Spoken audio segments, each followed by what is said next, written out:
ஸ்ரீ சாயி சச்சரித்திரம் அத்தியாயம் 31.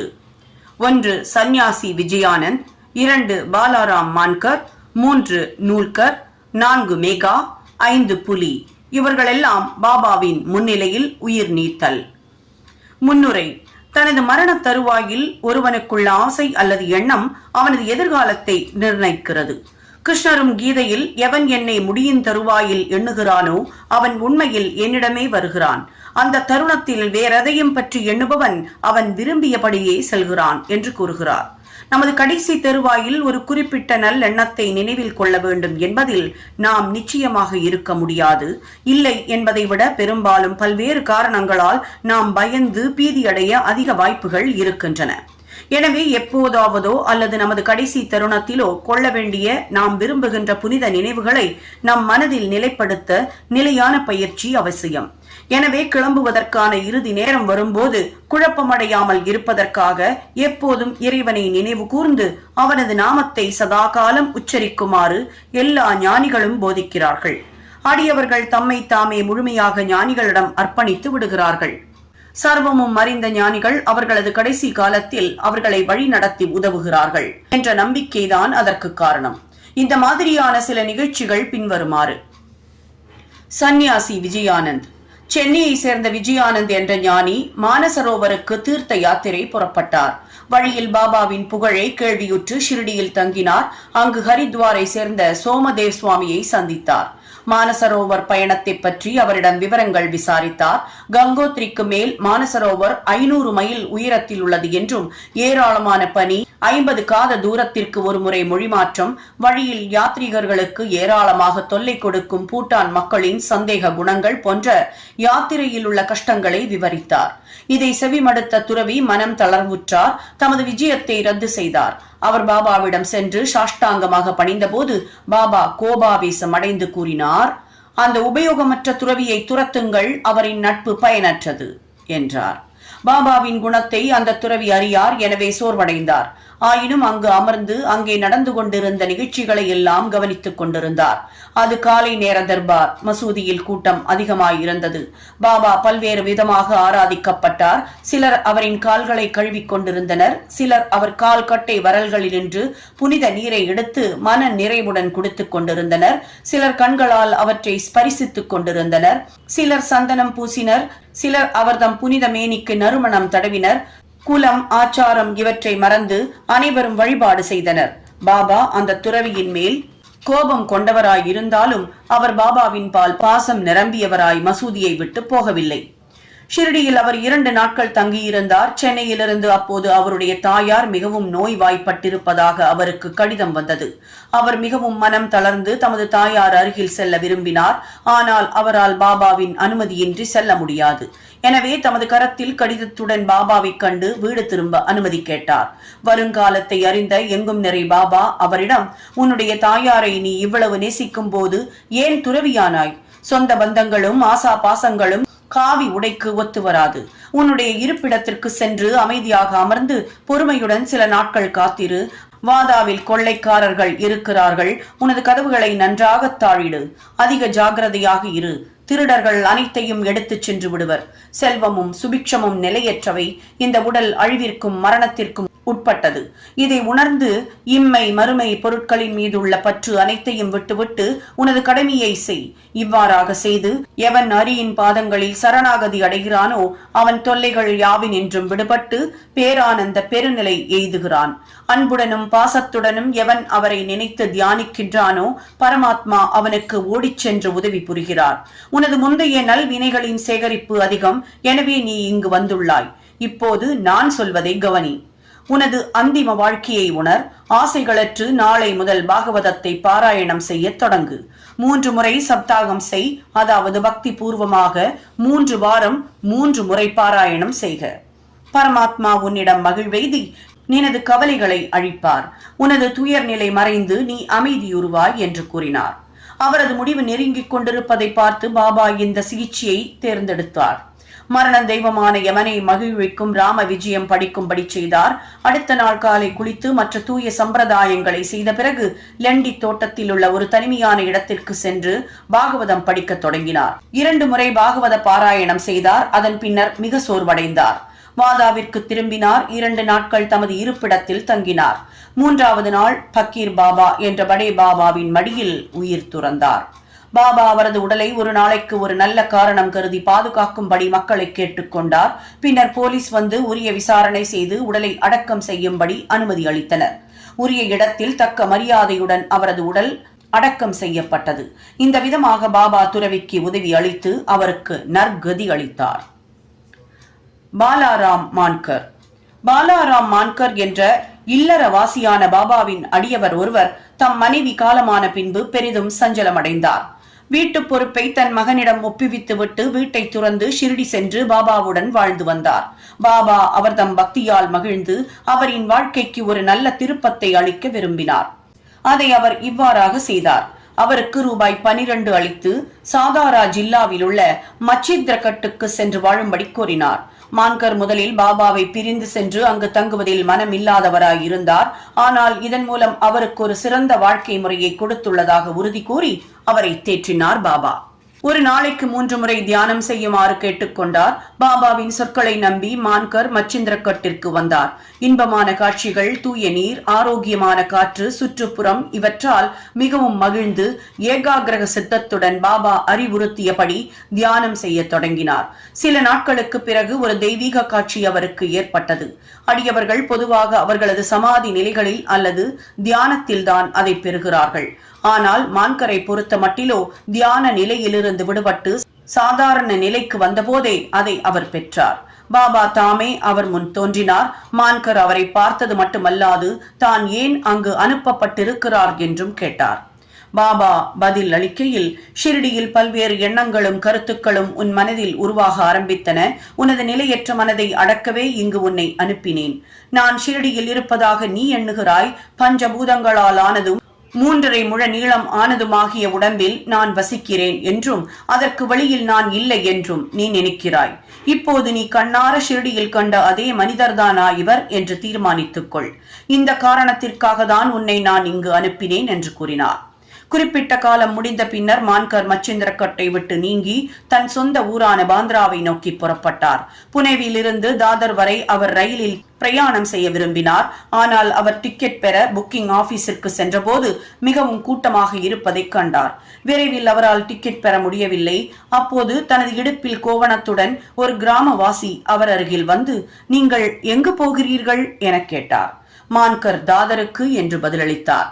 அவர், தயவு செய்து என்னுடைய தாதர் டிக்கெட்டை எடுத்துக் கொள்ளுங்கள். இங்கு எனக்கு சில அவசர வேலைகள் இருப்பதால் நான் தாதர் பயணத்தை ரத்து செய்துவிட்டேன் என்று சொன்னார். மான்கர் டிக்கெட்டை பெற்றுக் கொள்வதில் பெருமகிழ்ச்சி அடைந்தார். பணத்தை தம் பையிலிருந்து எடுத்துக் கொண்டிருக்கும் போது அந்த கிராமவாசி கூட்டத்தில் மறைந்து விட்டார்.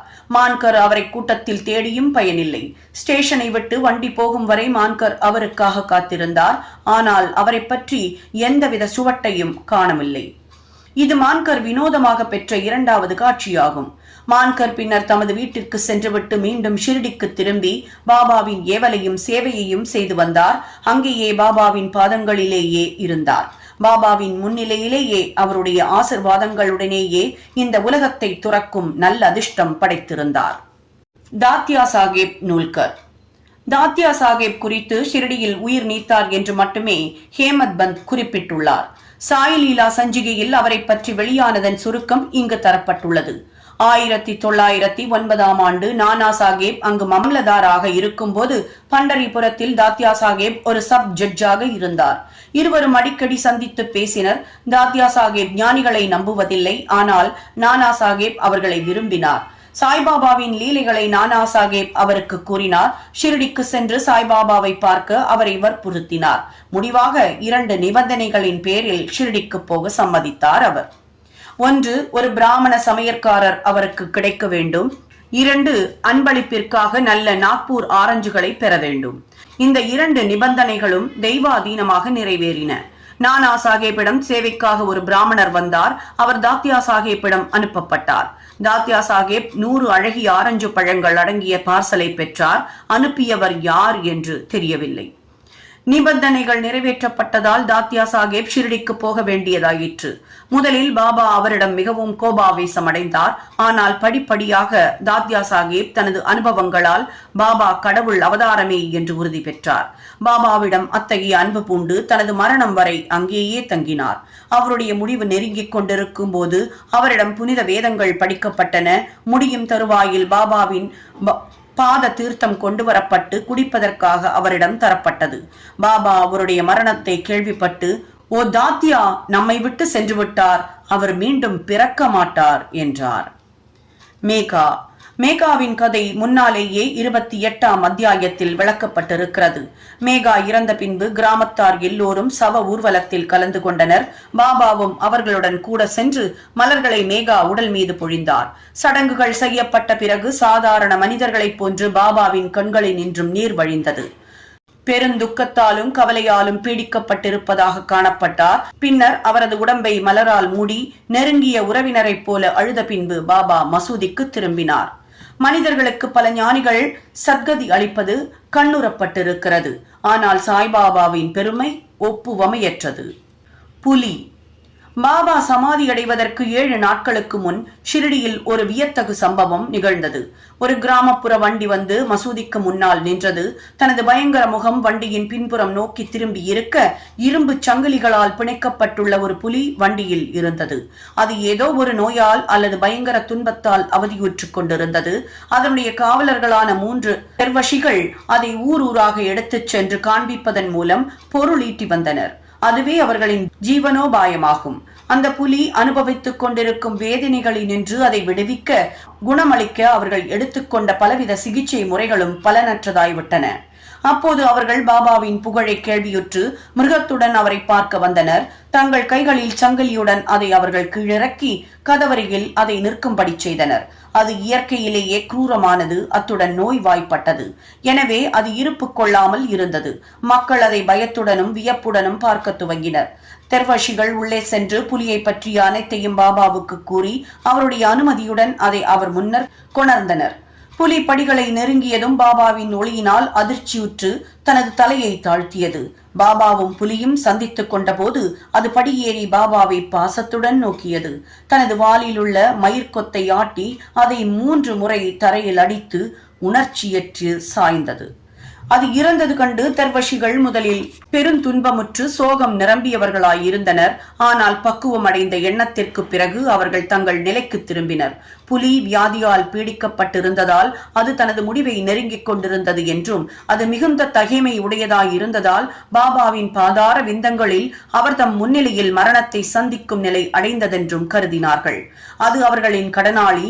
கடன் தீர்ந்ததும் விடுதலை அடைந்து தன் முடிவை சாயியின் சரண கமலங்களில் சமர்ப்பித்தது. ஏதேனும் ஒரு ஜந்து ஞானிகளின் பாதங்களில் தலை தாழ்த்தி தன் முடிவை சந்தித்தால் அது நற்கதி அடைந்ததாகி விடுகிறது.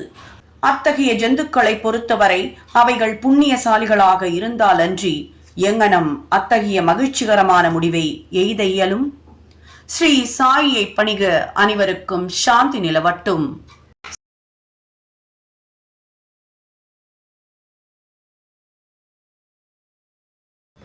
ஸ்ரீ சாயி சச்சரித்திரம் அத்தியாயம் 32. குரு கடவுள் தேவை, பட்டினி அங்கீகரிக்கப்படவில்லை.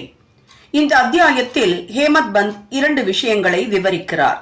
ஒன்று, பாபா எங்கனம் தமது குருவை காடுகளில் சந்தித்தார், அவர் மூலம் கடவுள் சந்திப்பு. 2, 3 நாட்கள் விரதம் இருக்க எண்ணிய திருமதி கோகலேயை எங்கனம் பாபா பூரண போலியை சாப்பிடச் செய்தார். முன்னுரை. முதலில் கண்ணுக்கு தெரியும் இந்த சம்சார வாழ்க்கையை ஹேமத் பந்த் ஆலமரத்துடன் ஒப்பிடுகிறார். கீதையின் சொற்களில் வேர் மேலும் கிளைகள் கீழும் என்பதாக அதன் கிளைகள் மேலும் கீழும் பரவுகின்றன, குணங்களால் போஷிக்கப்படுகின்றன, அதன் துளிர்கள் புலன்களாகின்றன, அதன் வேர்கள் தற்செயல்களாக மனிதர்களின் இந்த உலகம் வரை நீண்டிருக்கின்றன. இந்த உலகத்தில் அதன் ரூபமோ முடிவோ ஆரம்பமோ அல்லது அதன் பற்றுக்கோடோ தெரியாது. வலிமையான வேர்கள் உள்ள இந்த ஆலமரத்தை பற்றின்மை என்னும் கூறிய ஆயுதத்தால் வெட்டுவதன் மூலம் அதற்கப்பால் உள்ள பாதையை ஒருவன் தேட வேண்டும். அதில் செல்பவன் திரும்பி வருதல் கிடையாது. இந்த பாதையில் செல்வதற்கு நல்ல வழிகாட்டியின், அதாவது குருவினுடைய உதவி இன்றியமையாதது. ஒருவன் எவ்வளவுதான் கற்றறிந்தவனாய் இருப்பினும், வேதாந்தங்களில் எவ்வளவுதான் ஆழ்ந்த அறிவுடையவனாக இருப்பினும், தனது பயண முடிவை அவன் பத்திரமாக சென்றடைய முடியாது. வழிகாட்டி ஒருவர் அவனுக்கு உதவ அங்கிருந்தால் சரியான வழியை காண்பித்து பயணத்தின் போதுள்ள இடர்கள், குழிகள், கொடிய மிருகங்கள் இவற்றை ஒதுக்கி செல்ல முடியும். பயணமும் இலகுவானதாகிவிடும். இந்த விஷயத்தில் பாபாவின் சொந்த அனுபவமாக அவர் சொன்ன கதை உண்மையில் ஆச்சரியமானது. கேட்டறியும் போது நம்பிக்கை, பக்தி, ரட்சணை ஆகியவற்றை அளிக்கிறது. தாகம். ஒருமுறை எங்களில் 4 மத சாஸ்திரங்களையும் மற்ற புத்தகங்களையும் படித்துக் கொண்டிருந்தோம். இவ்வாறாக உற்சாகம் பெற்று பிரம்மத்தின் குணத்தை பற்றி விவாதிக்க தொடங்கினோம். எங்களுள் ஒருவர் அவரவர் ஆன்மாவை தத்தம் ஆத்மாவாலேயே உயர்த்த வேண்டும் என்றும் பிறரை நாடக்கூடாது என்றும் கூறினார். இதற்கு இரண்டாமவர், யார் மனதை கட்டுப்படுத்துகிறானோ அவன் ஆசிர்வதிக்கப்பட்டவன். எண்ணங்கள், யோசனைகள் இவற்றிலிருந்து நாம் விடுபட்டவர்களாக இருக்க வேண்டும். நாம் இல்லாமல் இந்த உலகத்தில் ஒன்றும் கிடையாது என்றார். மூன்றாமவர், உலகம் அதாவது தோற்றம் எப்போதும் மாறிக்கொண்டே இருக்கிறது. அருவமே நிலைத்தது, அதாவது முடிவற்றது. எனவே நாம் நிலையான, நிலையற்றவற்றை பகுத்துணர வேண்டும் என்றார். நான்காமவர், அதாவது பாபா, தீவிரமாக ஏட்டறிவு பயனற்றது. நமக்கிடப்பட்ட கடமைகளை செய்து குருவின் பாதத்தில் உடல், மனம், 5 பிராணன்கள் இவற்றை சமர்ப்பித்து விட வேண்டும். குருவே கடவுள், சர்வ வியாபி. இந்த உறுதியான மனநிலை பெறுவதற்கு எல்லையற்ற திட நம்பிக்கை அவசியமாகும் என்றார். இவ்வாறாக விவாதித்துக் கொண்டு கற்றறிந்த நாங்கள் 4 காடுகளில் கடவுளை தேடி அலையத் தொடங்கினோம். அந்த 3 அறிவின் துணை கொண்டே சுதந்திரமாக எவர் உதவியும் இன்றி தேட முயன்றனர். வழியில் ஒரு வனஜாரி, அதாவது எருமையின் மீது தானியத்தை கொண்டு சென்று விற்பவன் எதிர்பட்டான். வனஜாரி, இப்போது உஷ்ணமாயிருக்கிறது, எங்கே இவ்வளவு தூரம் போகிறீர்கள் என்றான். அதற்கு நாங்கள், காட்டில் தேடுவதற்கு. வனஜாரி கேட்கிறான், எதை தேடி நீங்கள் செல்கிறீர்கள் என்று. நாங்கள் அவனுக்கு நம்ப முடியாத மழுப்பும் விதத்தில் ஒரு பதில் கொடுத்தோம். திக்கு திசை தெரியாமல் காட்டில் நாங்கள் அலைந்து கொண்டிருப்பதைக் கண்ட அவன் மனதிறங்கி, காடுகளை முழுவதும் அறியாமல் திடீரென்று நீங்கள் இப்படி திசை தெரியாமல் அலையக்கூடாது. காடுகளிடையே நீங்கள் செல்ல விரும்பினால் ஒரு நல்ல வழிகாட்டியை அழைத்துச் செல்ல வேண்டும். இந்த கடுமையான உச்சி வேளையில் அனாவசியமாக ஏன் அலைந்து கொண்டிருக்கிறீர்கள்? தேடும் உங்களது ரகசியத்தை நீங்கள் எனக்கு வெளியிட வேண்டாம். ஆயினும் நீங்கள் அமர்ந்து சாப்பிட்டு நீர் குடித்து இளைப்பாறிய பின் செல்லலாம். உள்ளத்தில் எப்போதும் பொறுமையாய் இருங்கள் என்று கூறினான். அவ்வளவு இனிமையாக பேசிய போதும் அவனது வேண்டுதலை நிராகரித்துவிட்டு மேலே நடக்கத் தொடங்கினோம். நாங்கள் தன்னறிவு நிரம்பியவர்கள் என்றும் ஒருவரின் உதவியும் எங்களுக்கு தேவையில்லை என்றும் நினைத்தோம். காடு பரந்ததாகவும் பாதையற்றதாகவும் இருந்தது. சூரிய ஒளி கூட உட்புகாத அளவிற்கு மரங்கள் அவ்வளவு நெருக்கமானதாகவும் உயரமானதாகவும் வளர்ந்திருந்தன. எனவே நாங்கள் வழி தவறி இங்கும் அங்கும் நெடுநேரம் அலைந்து கொண்டிருந்தோம். முடிவாக நல்லதிஷ்டம் ஒன்றினால் மட்டுமே எங்கு விட்டோமோ அங்கேயே வந்து சேர்ந்தோம். வனஜாரி திரும்பவும் எங்களை சந்தித்தான். அப்போது வனஜாரி, உங்கள் சொந்த புத்தி சாதுரியத்தை மட்டுமே நம்பி வழியை நீங்கள் தவற விட்டு விட்டீர்கள். சிறிய அல்லது பெரிய விஷயங்களில் வழிகாட்ட ஒரு வழிகாட்டி நமக்கு எப்போதும் தேவை. வெறும் வயிற்றுடன் எந்த லட்சியத்திலும் வெற்றியடைய இயலாது. கடவுள் நினைத்தாலன்றி ஒருவரும் நம்மை வழியில் சந்திப்பதில்லை. உணவளிக்கப்படுவதை மறுக்காதீர்கள். பரிமாறப்பட்ட உணவு தள்ளப்படக்கூடாது. ரொட்டி, உணவு ஆகியவை கிடைப்பது வெற்றியின் அடையாளமாகும் என்றான். இதை கூறிக்கொண்டே அவன் மீண்டும் எங்களுக்கு உணவை வைத்து அமைதியுடனும் பொறுமையுடனும் இருக்கும்படி கூறினான். மீண்டும் என்னுடன் இருந்தவர்களுக்கு இந்த நல்ல விருந்தோம்பல் பிடிக்கவில்லை. அவனை நிராகரித்து விட்டு சென்று விட்டனர். தாகத்தையும் பசியையும் தீர்த்து கொள்ளாமலேயே 3 செல்லும் அளவிற்கு பிடிவாதமாக இருந்தனர்.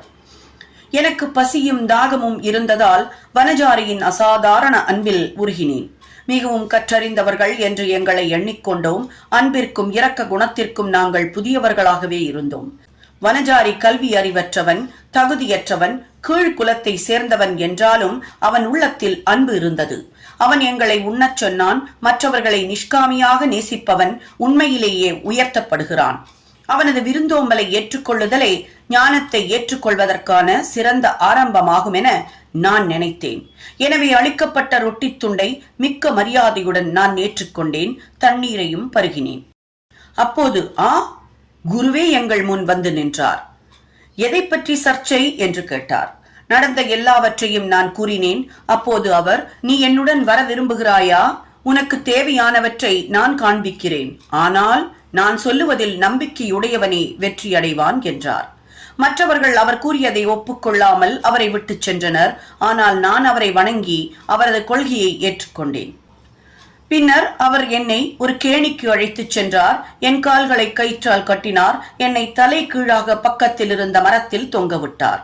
கிணற்று நீர் மட்டத்திலிருந்து 3 அடி உயரத்திற்கு மேலே தொங்கவிடப்பட்டிருந்த எனக்கு தண்ணீர் கைகளுக்கோ வாய்க்கோ எட்டவில்லை. இவ்வாறாக என்னை தொங்கவிட்டு அவர் போய்விட்டார். எங்கு போனார் என்பது ஒருவருக்கும் தெரியாது. 4-5 மணி நேரம் கழித்து அவர் திரும்பி வந்தார். என்னை துரிதமாக வெளியில் எடுத்து எப்படி இருந்தது என்று கேட்டார். நான் பேரானந்தத்தின் உச்ச நிலையில் இருந்தேன். என்னை போன்ற முட்டாள் அந்த பேரானந்தத்தை எங்கனம் விவரிக்க முடியும் என்று பதில் சொன்னேன். இந்த விடையை கேட்டு அவர் மிகவும் மகிழ்ச்சி அடைந்தார். என்னை அவர்பால் இழுத்து தட்டி கொடுத்து என்னை அவரிடம் வைத்துக் கொண்டார். தாய் பறவை தன் குஞ்சை பேணுதல் போன்று என்னை அன்புடன் கவனித்தார். அவருடைய குருகுலத்தில் என்னை சேர்த்துக் கொண்டார். எத்தகைய அழகுடையது அது! அங்கே என் பெற்றோர்களை மறந்தேன், பாசத்தை துறந்தேன், எளிதாக விடுவிக்கப்பட்டேன். அவரது கழுத்தை கட்டி அணைத்து எப்போதும் அவரையே உற்று நோக்கிக் கொண்டிருக்க வேண்டும் என்று நினைத்தேன். அவரது ரூபம் எனது கண்மணியில் பதிக்கப்படாவிட்டால் நான் குருடாயிருப்பதே நலம். குருகுலம் அத்தகையது. அதனுள் ஒரு முறை நுழைந்த யாரும் வெறுங்கையுடன் திரும்ப இயலாது. எனது வீடு, சொத்து, தாய், தந்தை அனைத்தும் முழுக்க முழுக்க குருவேயானார். எனது உணர்வுகள் எல்லாம் தங்கள் இடத்தை விட்டு விட்டு எனது கண்களிலேயே ஒருமை அடைந்தன. எனது பார்வை அவரை மையமாக கொண்டிருந்தது. எனது தியானத்தின் ஒரே லட்சியமாக அவர் இருந்தார். அவரை தவிர பிறரை பற்றி நான் உணரவில்லை. இவரே எனது குரு. அவரை தியானம் செய்யும் போது எனது மனமும் புத்தியும் அசையாமல் நின்றுவிட்டன. இவ்வாறாக நான் அமைதியாக இருக்க வேண்டியதாயிற்று. அமைதியுடன் அவரை வணங்க வேண்டியதாயிற்று. நீங்கள் முழுவதும் வேறான காட்சியை காணும் மற்ற குருகுலங்கள் உள்ளன. ஞானத்தை பயில்வதற்காக சீடர்கள் அங்கு செல்கிறார்கள். பணம், காலம், உழைப்பு இவைகளை செலவழிக்கிறார்கள். ஆனால் முடிவாக அவர்கள் வருத்தப்பட நேரிடும். அங்கேயுள்ள குரு தனது ரகசிய ஞானத்தை பற்றியும் தனது நேர்மையை பற்றியும் பெருமை அடித்துக் கொள்கிறார். தனது புனித தன்மையையும் தூய்மையையும் அவர் ஒரு காட்சியாக்கிக் கொள்கிறார். ஆனால் அவர் தன் உள்ளத்தில் பட்சமாய் இல்லை. தனது புகழை பற்றியே அவர் பலப்பட புகழ்ந்து பாடிக்கொள்கிறார். ஆனால் அவரது சொந்த மொழிகளே அடியவர்களை உருவாக்குவதில்லை. அவர்களும் தெளிவடைவதில்லை.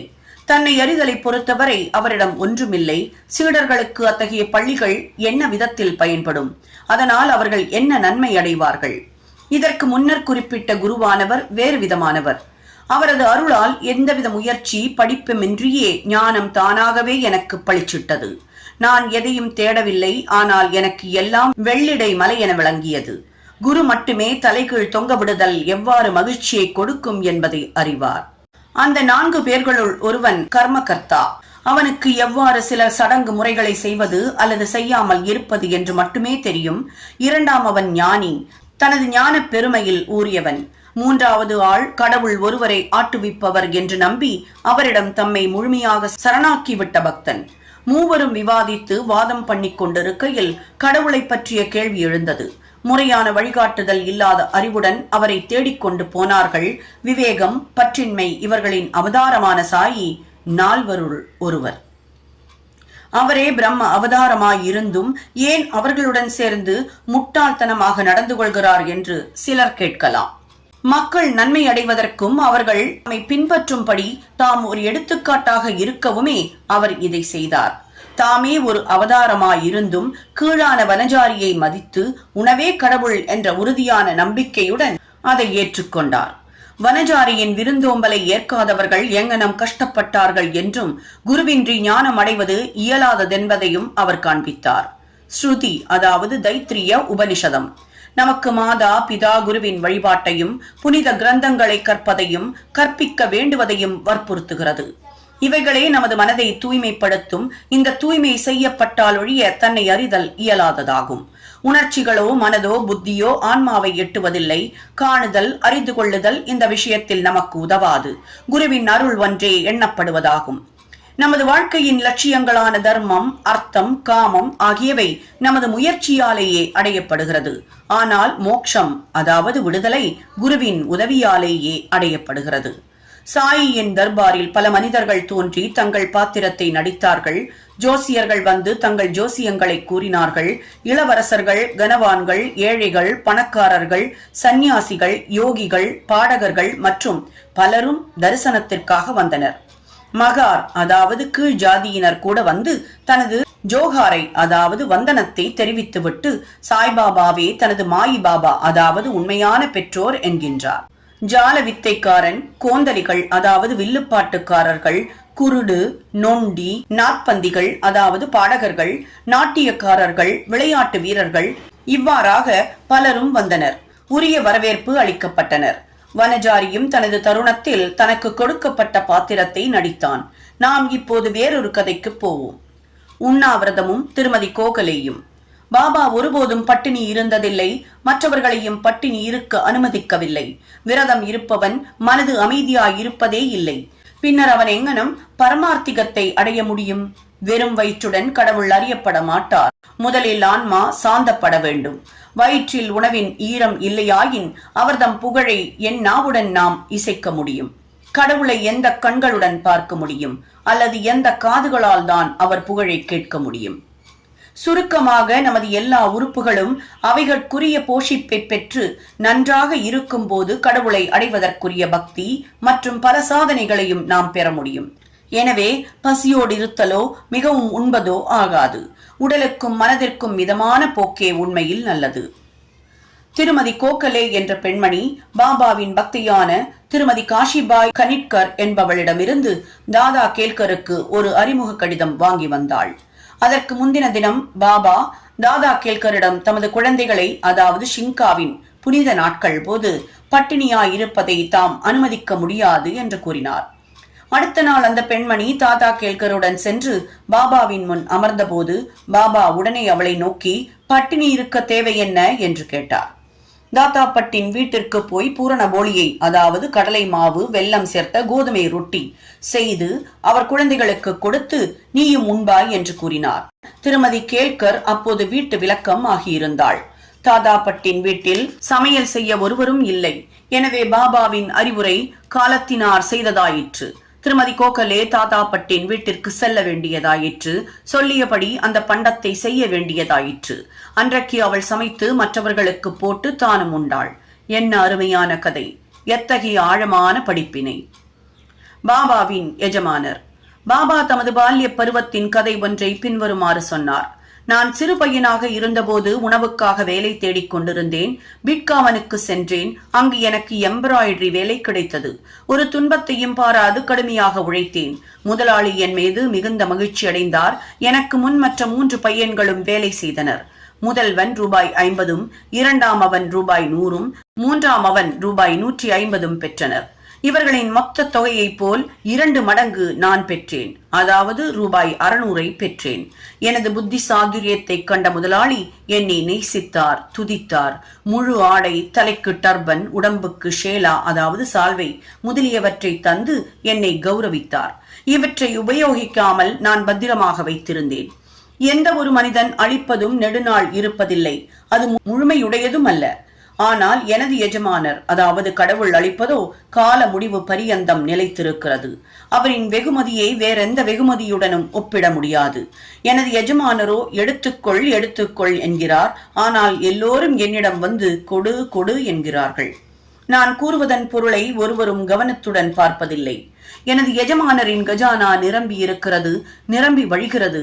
நான் கூறுவதாவது, வண்டி பாரங்களில் இந்த செல்வத்தை எடுத்துச் செல்லுங்கள். சத்தியவதியான தாயாரின் ஆசிர்வதிக்கப்பட்ட மகள் இந்த செல்வத்தால் தன்னை நிரப்பிக் கொள்ளட்டும். எனது பக்கீரின் திறமை, எனது பகவானின் லீலை, எனது எஜமானரின் இயற்கையான செயல்வன்மை இவை மிகவும் நூதனமானவை. என்னை பற்றி என்ன? உடம்பு மண், மண்ணுடன் கலந்துவிடும். இந்நேரம் இனிமேல் மீண்டும் வராது. நான் எங்கோ செல்கிறேன், எங்கோ அமர்கிறேன். மாயை என்னை கடுமையாக தொல்லைப்படுத்துகிறது. இருப்பினும் எனது மாந்தர்களுக்காக எப்போதும் நான் ஆசை பூண்டு கவலைப்படுகிறேன். எதையாவது அதாவது ஆன்மீக முயற்சி செய்யும் ஒருவன் அதன் பழக்கத்தை அறுவடை செய்கிறான். எனது இந்த மொழிகளை கேட்பவன் விலை மதிப்பற்ற சந்தோஷத்தை பெறுவான். ஸ்ரீ சாயியை பணிக. அனைவருக்கும் சாந்தி நிலவட்டும்.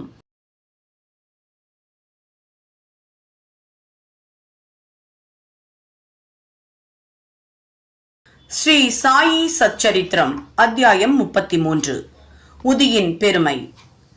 தேள்கடி, பிளேக் வியாதிகள் குணமாக்கப்படுதல், ஜாம்னேர் அற்புதம், நாராயண் ராவின் வியாதி, பாலாபுவா கதார், அப்பா சாஹேப் குல்கர்னி, ஹரிபாவ் கர்னிக்.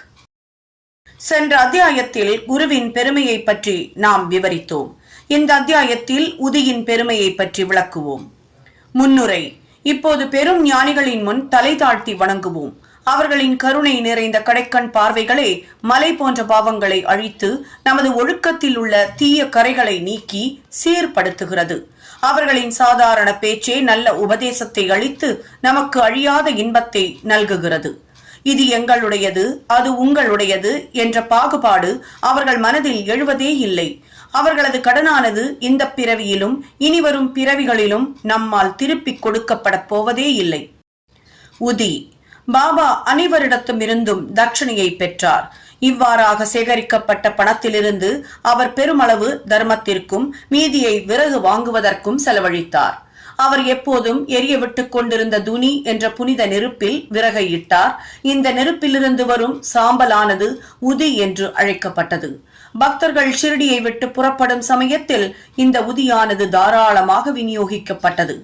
இந்த உதியினால் பாபா குறிப்பிடுவது அல்லது உபதேசிப்பது என்ன? இந்த பிரபஞ்சத்தில் காணப்படும் நிகழ்ச்சிகள் யாவும் சாம்பலை போன்று நிலையற்ற பொருள் என்பதே. பஞ்சபூதங்களால் அமைக்கப்பட்ட நம் உடம்பானது அவைகளின் எல்லா இன்பங்களையும் துய்த்து முடித்து ஓய்ந்த பின்னர் சாம்பலாக்கப்படும். அவர்களின் உடல் சாம்பலாக்கப்படும் என்ற உண்மையை பக்தர்களுக்கு நினைவூட்டவே பாபா உதியை வழங்குகிறார். பிரம்மம் ஒன்றே மெய்ப்பொருள் என்பதையும் பிரபஞ்சம் நிலையற்றது என்றும் தந்தை, தாய், மகன் இவர்கள் யாவரும் உண்மையில் நம்முடையவர் அல்ல என்றும் இதனால் உபதேசித்தார். இந்த உலகத்திற்கு நாம் தனியாக வந்தோம், தனியாகவே உலகை விட்டு போக வேண்டும். உதி பலவிதமான உடல் மன நோய்களை குணப்படுத்தியது என்பது அறியப்பட்டது. இப்போதும் கூட அறியப்பட்டு கொண்டிருக்கிறது. நித்திய அனித்திய வஸ்துக்களை பகுத்துணரும் விவேகம் மற்றும் அனித்திய வஸ்துக்களில் பற்றின்மை முதலியனதான தத்துவங்களை பாபா அவரது உதி தட்சணையின் மூலம் அடியவர்களின் காதுகளில் ஓத விரும்பினார். முன்னது அதாவது உதி விவேகத்தையும், பின்னது அதாவது தட்சிணை பற்றின்மையையும் நமக்கு அறிவுறுத்தியது. இந்த இரண்டும் நம்மிடத்தில் இருந்தாலொழிய நாம் இந்த சம்சார சாகரத்தை கடக்க முடியாது. எனவே பாபா தட்சணையை கேட்டு பெற்றார். அவர்கள் விடைபெறும் போது உதியை பிரசாதமாக அளித்து அதை அவர்கள் நெற்றியிலிட்டு தமது வரம் நல்கும் கரத்தை அவர்கள் தலை மீது வைத்தார். பாபா மகிழ்வான மனநிலையில் இருக்கும் போது ஆனந்தமாக பாடுவார். அத்தகைய ஒரு பாட்டு உதியை பற்றியதாகும். உதி பாடலின் பல்லவி இதோ. ரமதே ராம் ஆவோஜி ஆவோஜி, உதியாங்கி கோனியா லாவோஜி லாவோஜி. ஓ விளையாட்டு ராமா, வாரும் வாரும், உங்களுடன் உதி மூட்டைகளை கொண்டு வாரும் வாரும். பாபா இதனை மிகுந்த தெளிவான இனிமையான குரலில் பாடுவது வழக்கம். உதியை பற்றி ஆன்மீக குறிப்பாக சொல்லப்பட்ட பொருள் இவ்வளவே. அதற்கு தன்னுடையதான லௌகிக தனிமுறை சிறப்பும் கூட உண்டு. உதி ஆரோக்கியம், சுபிக்ஷம், கவலைகளினின்று விடுதலை மற்றும் பல லோகாதாய லாபங்களை அளித்தது. எனவே நமது ஆன்மீக லௌகீக லட்சியங்களை எய்த நமக்கு உதவுகிறது. உதி பற்றிய கதைகளை நாம் இப்போது காணலாம். தேள்கடி. நாசிக்கை சேர்ந்த நாராயண் மோதிராம் ஜனி என்பவர் பாபாவின் ஒரு அடியவர். இவர் ராமச்சந்திர வாமன் மோடக் என்ற பாபாவின் மற்றொரு அடியவரின் கீழ் வேலை பார்த்து வந்தார். ஒரு முறை அவர் தமது தாயாருடன் சென்று பாபாவை பார்த்தார். அப்போது பாபா அவளிடம் அவரது மகன் இனிமேல் வேலை செய்யக்கூடாதென்றும் சுய வியாபாரம் ஆரம்பிக்க வேண்டும் என்றும் கூறினார். சில நாட்களுக்கு பின் இந்த உரை உண்மையானது. நாராயண் ஜனி வேலையை விட்டுவிட்டு ஆனந்தாசிரமம் என்ற ஒரு தங்கும் விடுதியை ஆரம்பித்தார். அது செழிப்பாக வளர்ந்தது. ஒருமுறை இந்த நாராயண் ஜனியின் நண்பர் ஒருவரை தேள் கடித்தது. அதனால் ஏற்பட்ட வலி தீவிரமானது, தாங்கிக் கொள்ள முடியாதது. அத்தகைய சந்தர்ப்பங்களில் உதி மிகவும் பலனுள்ளது. வலிக்கும் இடத்தில் அது தடவப்பட வேண்டும். எனவே நாராயண் உதியை தேடினார். ஆனால் கண்டுபிடிக்க முடியவில்லை. பின்னர் அவர் பாபாவின் படத்தின் முன் நின்று பாபாவின் உதவியை வேண்டி அவர் நாமத்தை ஜபித்து பாபாவின் படத்தின் முன்னால் புகைந்து கொண்டிருக்கும் ஊதுபத்தியின் சாம்பலில் இருந்து ஒரு சிட்டிகை எடுத்து அதை பாபாவின் உதியாக நினைத்துக் கொண்டு வலிக்கும் இடத்திலும் கடுவாயிலும் தடவினார். அவர் விரலை எடுத்த உடனேயே வலி மறைந்து விட்டது. இருவருமே உணர்ச்சி வசப்பட்டு பெருமகிழ்ச்சி அடைந்தனர். நெறி கட்டும் பிளேக் வியாதி. ஒருமுறை பாந்திராவில் உள்ள அடியவர் ஒருவர் வேறொரு இடத்தில் உள்ள தனது மகள் நெறிக்கட்டும் பிளேக் வியாதியால் கஷ்டப்பட்டுக் கொண்டிருக்கிறாள் என்பதை அறிந்தார். அவரிடம் முதியில்லை. எனவே அவர் நானா சாஹேப் சாந்தோர்கரிடம் அதை அனுப்பும்படி விஷயத்தை தெரியப்படுத்தினார். நானா சாஹேப் தனது மனைவியுடன் கல்யாணுக்கு பயணம் செய்து கொண்டிருந்த போது தானே ரயில் நிலையத்திற்கு அருகில் உள்ள ஒரு சாலையில் இந்த விஷயத்தை கேள்விப்பட்டார். அப்போது அவரிடம் உதியில்லை.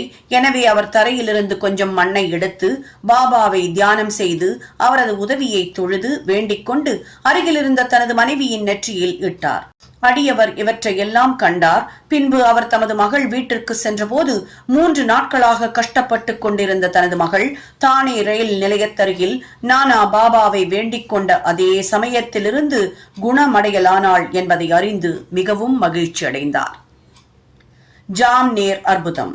சுமாராக 1904-5ஆம் ஆண்டில் நானா சாஹேப் சாந்தோர்கர் ஷிர்டியிலிருந்து 100 மைல்களுக்கு அப்பால் உள்ள காந்தேஷ் ஜில்லாவில் உள்ள ஜாம்நேரின் மம்லதாராக இருந்தார். அவரது மகளான மைனாதாயி கருவுற்று பிரசவிக்க இருந்தாள். அவளது பிரசவம் மிகவும் கஷ்டமாகி 2-3 நாட்களாக பிரசவ வேதனையால் கஷ்டப்பட்டுக் கொண்டிருந்தாள். நானா சாஹேப் எல்லாவித பரிகாரங்களையும் செய்து முயற்சித்தும் பலனில்லை. அவர் பாபாவை நினைவு கூர்ந்து அவரின் உதவியை தொழுது வேண்டினார். அப்போது ஷிரடியில் பாபு கீர்புவா என்ற பாபா கூப்பிடும் ராம் கீர்புவா என்பவர் காந்தேஷில் உள்ள தமது சொந்த ஊருக்கு போக விரும்பினார். பாபா அவரை கூப்பிட்டு அவர் வீட்டிற்கு போகும் வழியில் உள்ள ஜாம்நேரில் சிறிது தங்கி ஓய்வெடுத்துக் கொண்டு செல்லுமாறும் நானா சாஹேபிடம் உதியையும் ஆரத்தியையும் அளிக்கும்படியும் சொன்னார்.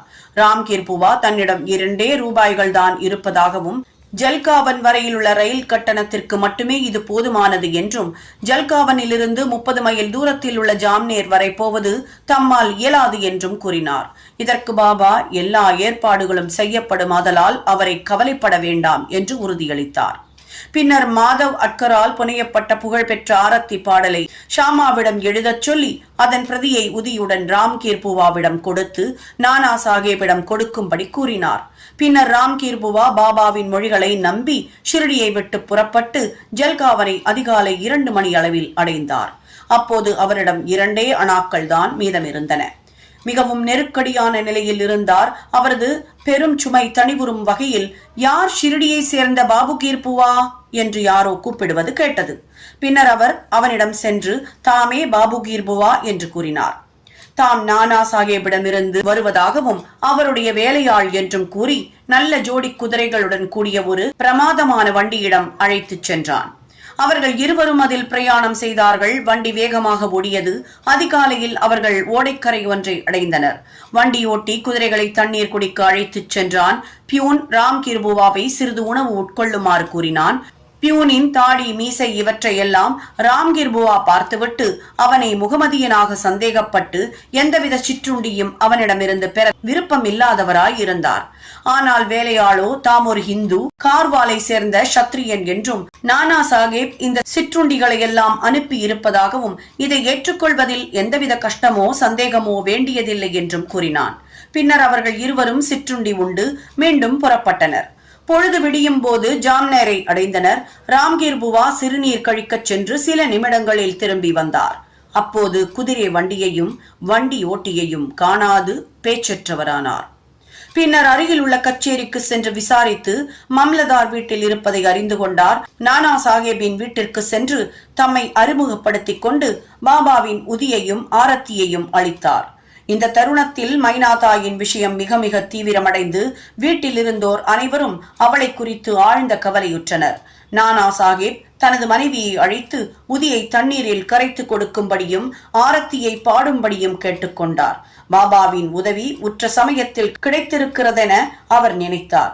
சில நிமிடங்களில் பிரசவம் பத்திரமாக ஆனது என்றும் கண்டம் கடந்து போய்விட்டது என்றும் பிரசவ அறையிலிருந்து செய்தி கிடைத்தது. ராம் கீர்புவா நானா சாஹேபிடம் பியூன் வண்டி சிற்றுண்டி முதலியவைகளுக்காக நன்றி செலுத்திய போது நானா பெருமளவு ஆச்சரியப்பட்டார். ஏனெனில் அவர் ஸ்டேஷனுக்கு ஒருவரையும் அனுப்பவில்லை. ஷிரடியிலிருந்து எந்த ஆள் வருவதும் அவருக்கு தெரியாது. தானேவை சேர்ந்த திரு BV தேவ் என்னும் ஓய்வு பெற்ற மம்லதார் இதை பற்றி நானாவின் புதல்வனான பாபுராவ் சாந்தோர்கரிடம், ஷிரடியை சேர்ந்த ராம்கீர் புவாவிடமும் விசாரித்து தன்னை தானே திருப்திப்படுத்திக் கொண்ட பின்பு சாயிலீலா சஞ்சிகையில் தொகுப்பு எண் 13, எண் 11, 12, 13 ஒரு பகுதி உரை நடையாகவும் ஒரு பகுதி கவிதையாகவும் கொண்ட கட்டுரை ஒன்றை எழுதியிருக்கிறார். சகோதரர் BV நரசிம்ம சுவாமியும் 1 மைனாதாயி, 2 பாபு சாஹேப் சாந்தோர்கர், 3 ராம்கீர் புவா இவர்களிடமிருந்து 1/6/1936, 16/9/1936, 1/12/1936 ஆகிய தேதிகளிடப்பட்ட வாக்குமூலத்தை பெற்று அடியவர்களின் அனுபவங்கள் பகுதி 3இல் பதிப்பித்திருக்கிறார். ராம்கீர் புவாவின் வாக்குமூலம் கீழ்வருமாறு. ஒரு நாள் பாபா என்னை அவரிடம் அழைத்து உதிப்பொட்டலம் ஒன்றையும் பாபாவின் ஆரத்தியின் பிரதி ஒன்றையும் கொடுத்தார். அந்த சமயம் நான் காந்தேஷ் போக வேண்டியிருந்தது. பாபா என்னை ஜாம்னேர் போகும்படியும் ஆரத்தி பாடலையும் உதியையும் ஜாம்னேரில் நானா சாஹிப் சாந்தோர்கரிடம் கொடுக்கும்படியும் கூறினார். என்னிடம் இருப்பதெல்லாம் ரூபாய் 2 மட்டுமே. கோபர்காவனிலிருந்து ஜல்காவன், பின்னர் வண்டியில் ஜல்காவனிலிருந்து ஜாம்னேர் செல்வதற்கும் அது எங்கனம் போதும் என்று நான் அவரிடம் கேட்டேன். பாபா கடவுள் கொடுப்பார் என்று கூறினார். அன்று வெள்ளிக்கிழமை நான் உடனே புறப்பட்டேன். மண்மாட்டு இரவு 7:30 மணிக்கு சென்றேன். பின்னர் ஜல்காவனிற்கு காலை 2:45 சென்றேன். அந்த நாட்களில் பிளேக் கட்டுப்பாடுகள் விதிக்கப்பட்டிருந்தன. எனக்கு மிகவும் கஷ்டமாக இருந்தது. ஜாம்னேர் செல்வதற்கு என்ன செய்ய வேண்டும் என்று நான் கண்டுபிடிக்க வேண்டியதாய் இருந்தது. காலை சுமார் 3 மணி அளவில் பூட்ஸ், டர்பன், நல்ல உடைகளுடன் கூடிய ஒரு வேலையாள் என்னிடம் வந்து என்னை வண்டியில் அமர்த்தி ஓட்டிச் சென்றான். நான் திகிலுடன் இருந்தேன். வழியில் பாகூரில் சிற்றுண்டி உட்கொண்டேன். ஜாம்னேரை நாங்கள் அதிகாலை அடைந்தோம்.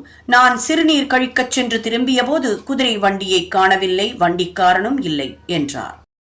நாராயண் ராவ். பக்தர் நாராயண் ராவ் தந்தை பெயரும் உப பெயரும் தரப்படவில்லை. பாபா வாழ்ந்திருக்கும் போது 2 முறை அவரை சந்திக்கும் நல்ல அதிர்ஷ்டம் பெற்றிருந்தார். பாபா காலமான 1918 3 ஆண்டுகளுக்கு பின்னர் அவர் ஷிரடிக்கு வர விரும்பினார். ஆனால் வர இயலவில்லை. பாபாவின் மகா சமாதியான ஓராண்டிற்குள் அவர் நோய்வாய்ப்பட்டு மிகவும் அவதியுற்றார்.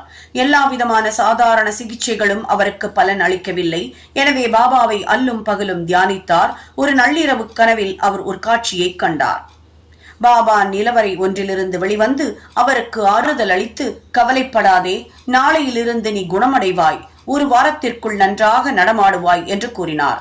கனவில் குறிப்பிடப்பட்ட தினத்திற்குள் நாராயண் ராவ் பூரண குணமடைந்தார். இப்போது கருத்தில் கொள்ள வேண்டிய அம்சம் இதுதான். உடல் இருந்ததனால் பாபா வாழ்ந்து கொண்டிருந்தார். உடலை விட்டு விட்டதனால் இறந்து விட்டாரா? இல்லை. பாபா எப்போதுமே வாழ்கின்றார். ஏனெனில் பிறப்பு இறப்பு என்ற இருமையையும் கடந்தவர் அவர்.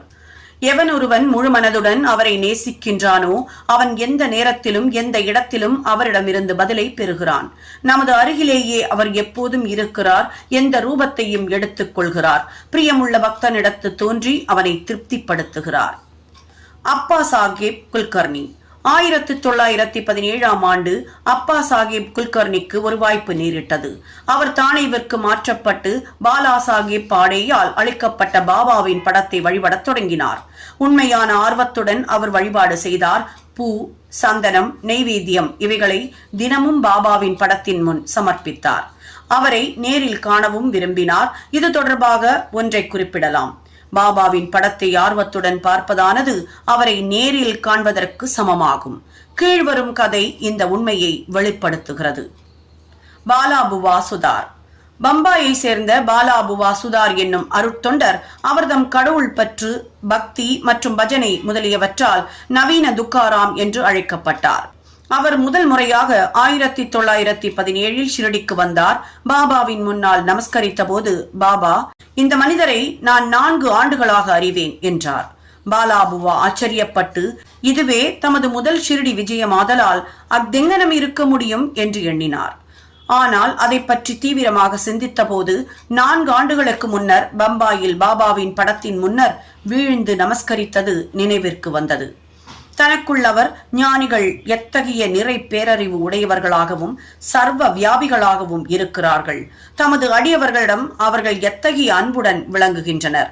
அவர்தம் புகைப்படத்தின் முன்னர் மட்டுமே நான் பணிந்தேன். இந்த உண்மை பாபாவால் கவனிக்கப்பட்டது. உரிய தருணத்தில் தமது படத்தை காண்பது நேரில் தம்மை காண்பதற்கு சமமாகும் என்பதை அவர் உணரும்படி செய்தார். அப்பா சாஹேப்பின் கதைக்கு திரும்புவோம். அவர் தானேவில் இருந்தபோது பிவண்டி என்னும் இடத்திற்கு செல்ல வேண்டியிருந்தது. ஒரு வாரத்திற்குள் அவர் திரும்புவார் என்று எதிர்பார்க்கப்படவில்லை.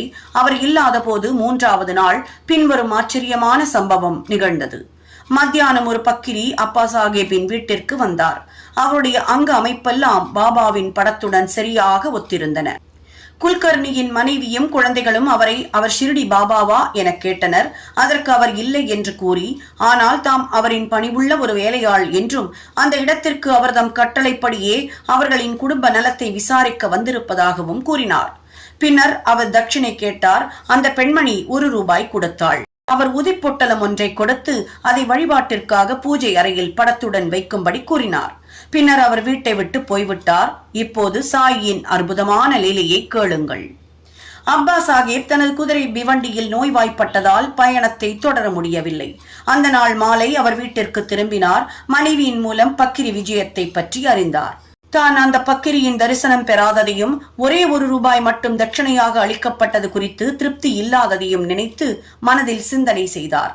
தாம் அப்போது இருந்திருந்தால் 10 ரூபாய்க்கு குறைவான தட்சணை அளித்திருக்க மாட்டேன் என்று நினைத்தார். பின் உடனே பக்கிரியை தேடிக்கொண்டு சென்றார். உணவு உட்கொள்ளாமல் மசூதியிலும் மற்ற இடங்களிலும் அவரை தேடினார். எங்கு தேடியும் காணவில்லை.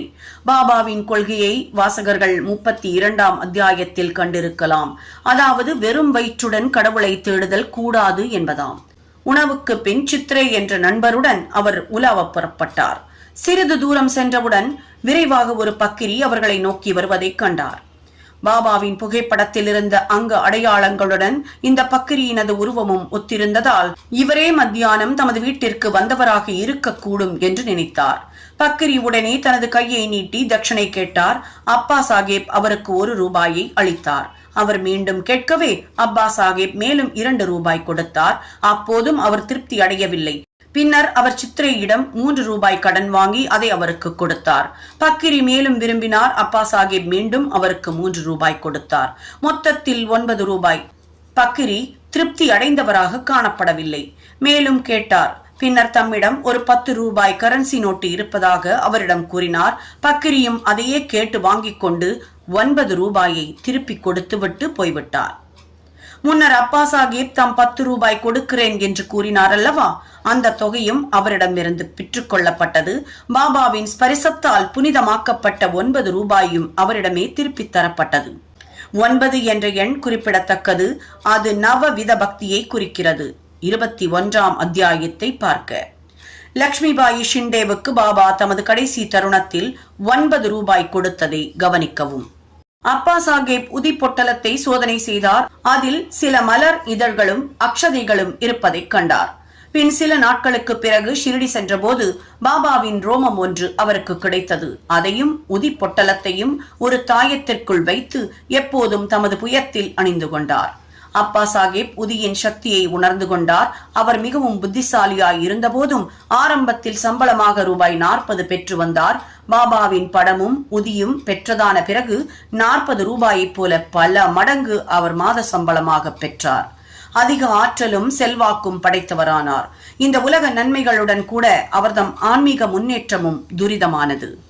எனவே பாபாவின் உதியை பெற்றிருக்கும் நல்ல அதிர்ஷ்டம் உடையவர்கள் அதை குளித்த பின் நெற்றியில் இட்டுக்கொண்டு சிறிதளவு எடுத்து தண்ணீரில் கரைத்து புனித தீர்த்தமாக குடித்து விட வேண்டும். ஹரிபாவ் கர்னிக் 1917ஆம் ஆண்டில் தானே ஜில்லாவை சேர்ந்த ஹரிபாவ் கர்னிக் ஷிரடிக்கு குரு பூர்ணிமா தினத்தன்று வந்து உரிய சம்பிரதாயங்களுடன் பாபாவை வணங்கினார். உடைகளையும் தட்சணையையும் அவர் சமர்ப்பித்தார். ஷாமா மூலமாக பாபாவிடம் விடைபெற்ற பிறகு மசூதியின் படிகளில் இருந்து இறங்கினார். பின் இன்னும் 1 ரூபாய் பாபாவிற்கு தட்சணை கொடுக்க எண்ணினார். எனவே அவர் சற்றே திரும்பவும் படிகளில் ஏற முயற்சித்தார். ஆனால் அவர் பாபாவின் விடையை பெற்றுக் கொண்டதால் போகும்படியும் திரும்பி வர வேண்டாம் என்றும் ஷாமா ஜாடை காண்பித்தார். எனவே அவர் வீட்டிற்கு கிளம்பினார். திரும்புகையில் நாசிக்கில் காலாராமரின் கோவிலுக்கு தரிசனத்திற்கு சென்றார். கோவிலின் பெரிய கதவிற்கு சிறிதே உட்புறம் அமரும் நரசிங்க மகராஜ் என்ற ஞானி தமது அடியவர்களை அந்த இடத்திலேயே விட்டுவிட்டு ஹரிபாவிடம் வந்து அவரின் மணிக்கட்டை பிடித்து எனது 1 ரூபாயை கொடு என்றார். கர்ணிக் வியப்படைந்தார். மிகுந்த இஷ்டத்துடன் அந்த 1 ரூபாயை கொடுத்தார். சாய்பாபா எங்கனம் தான் கொடுக்க இஷ்டப்பட்டிருந்த ரூபாயை நாசிக்கை சேர்ந்த நரசிங்க மகராஜ் வழியாக வாங்கினார் என்று எண்ணினார். இந்த கதை ஞானிகள் அனைவரும் ஒன்றே என்ற உண்மையையும் எங்கனம் அவர்கள் ஒத்திசைவுடன் செயல்படுகிறார்கள் என்பதையும் காட்டுகிறது. ஸ்ரீ சாயியை பணிக. அனைவருக்கும் சாந்தி நிலவட்டும்.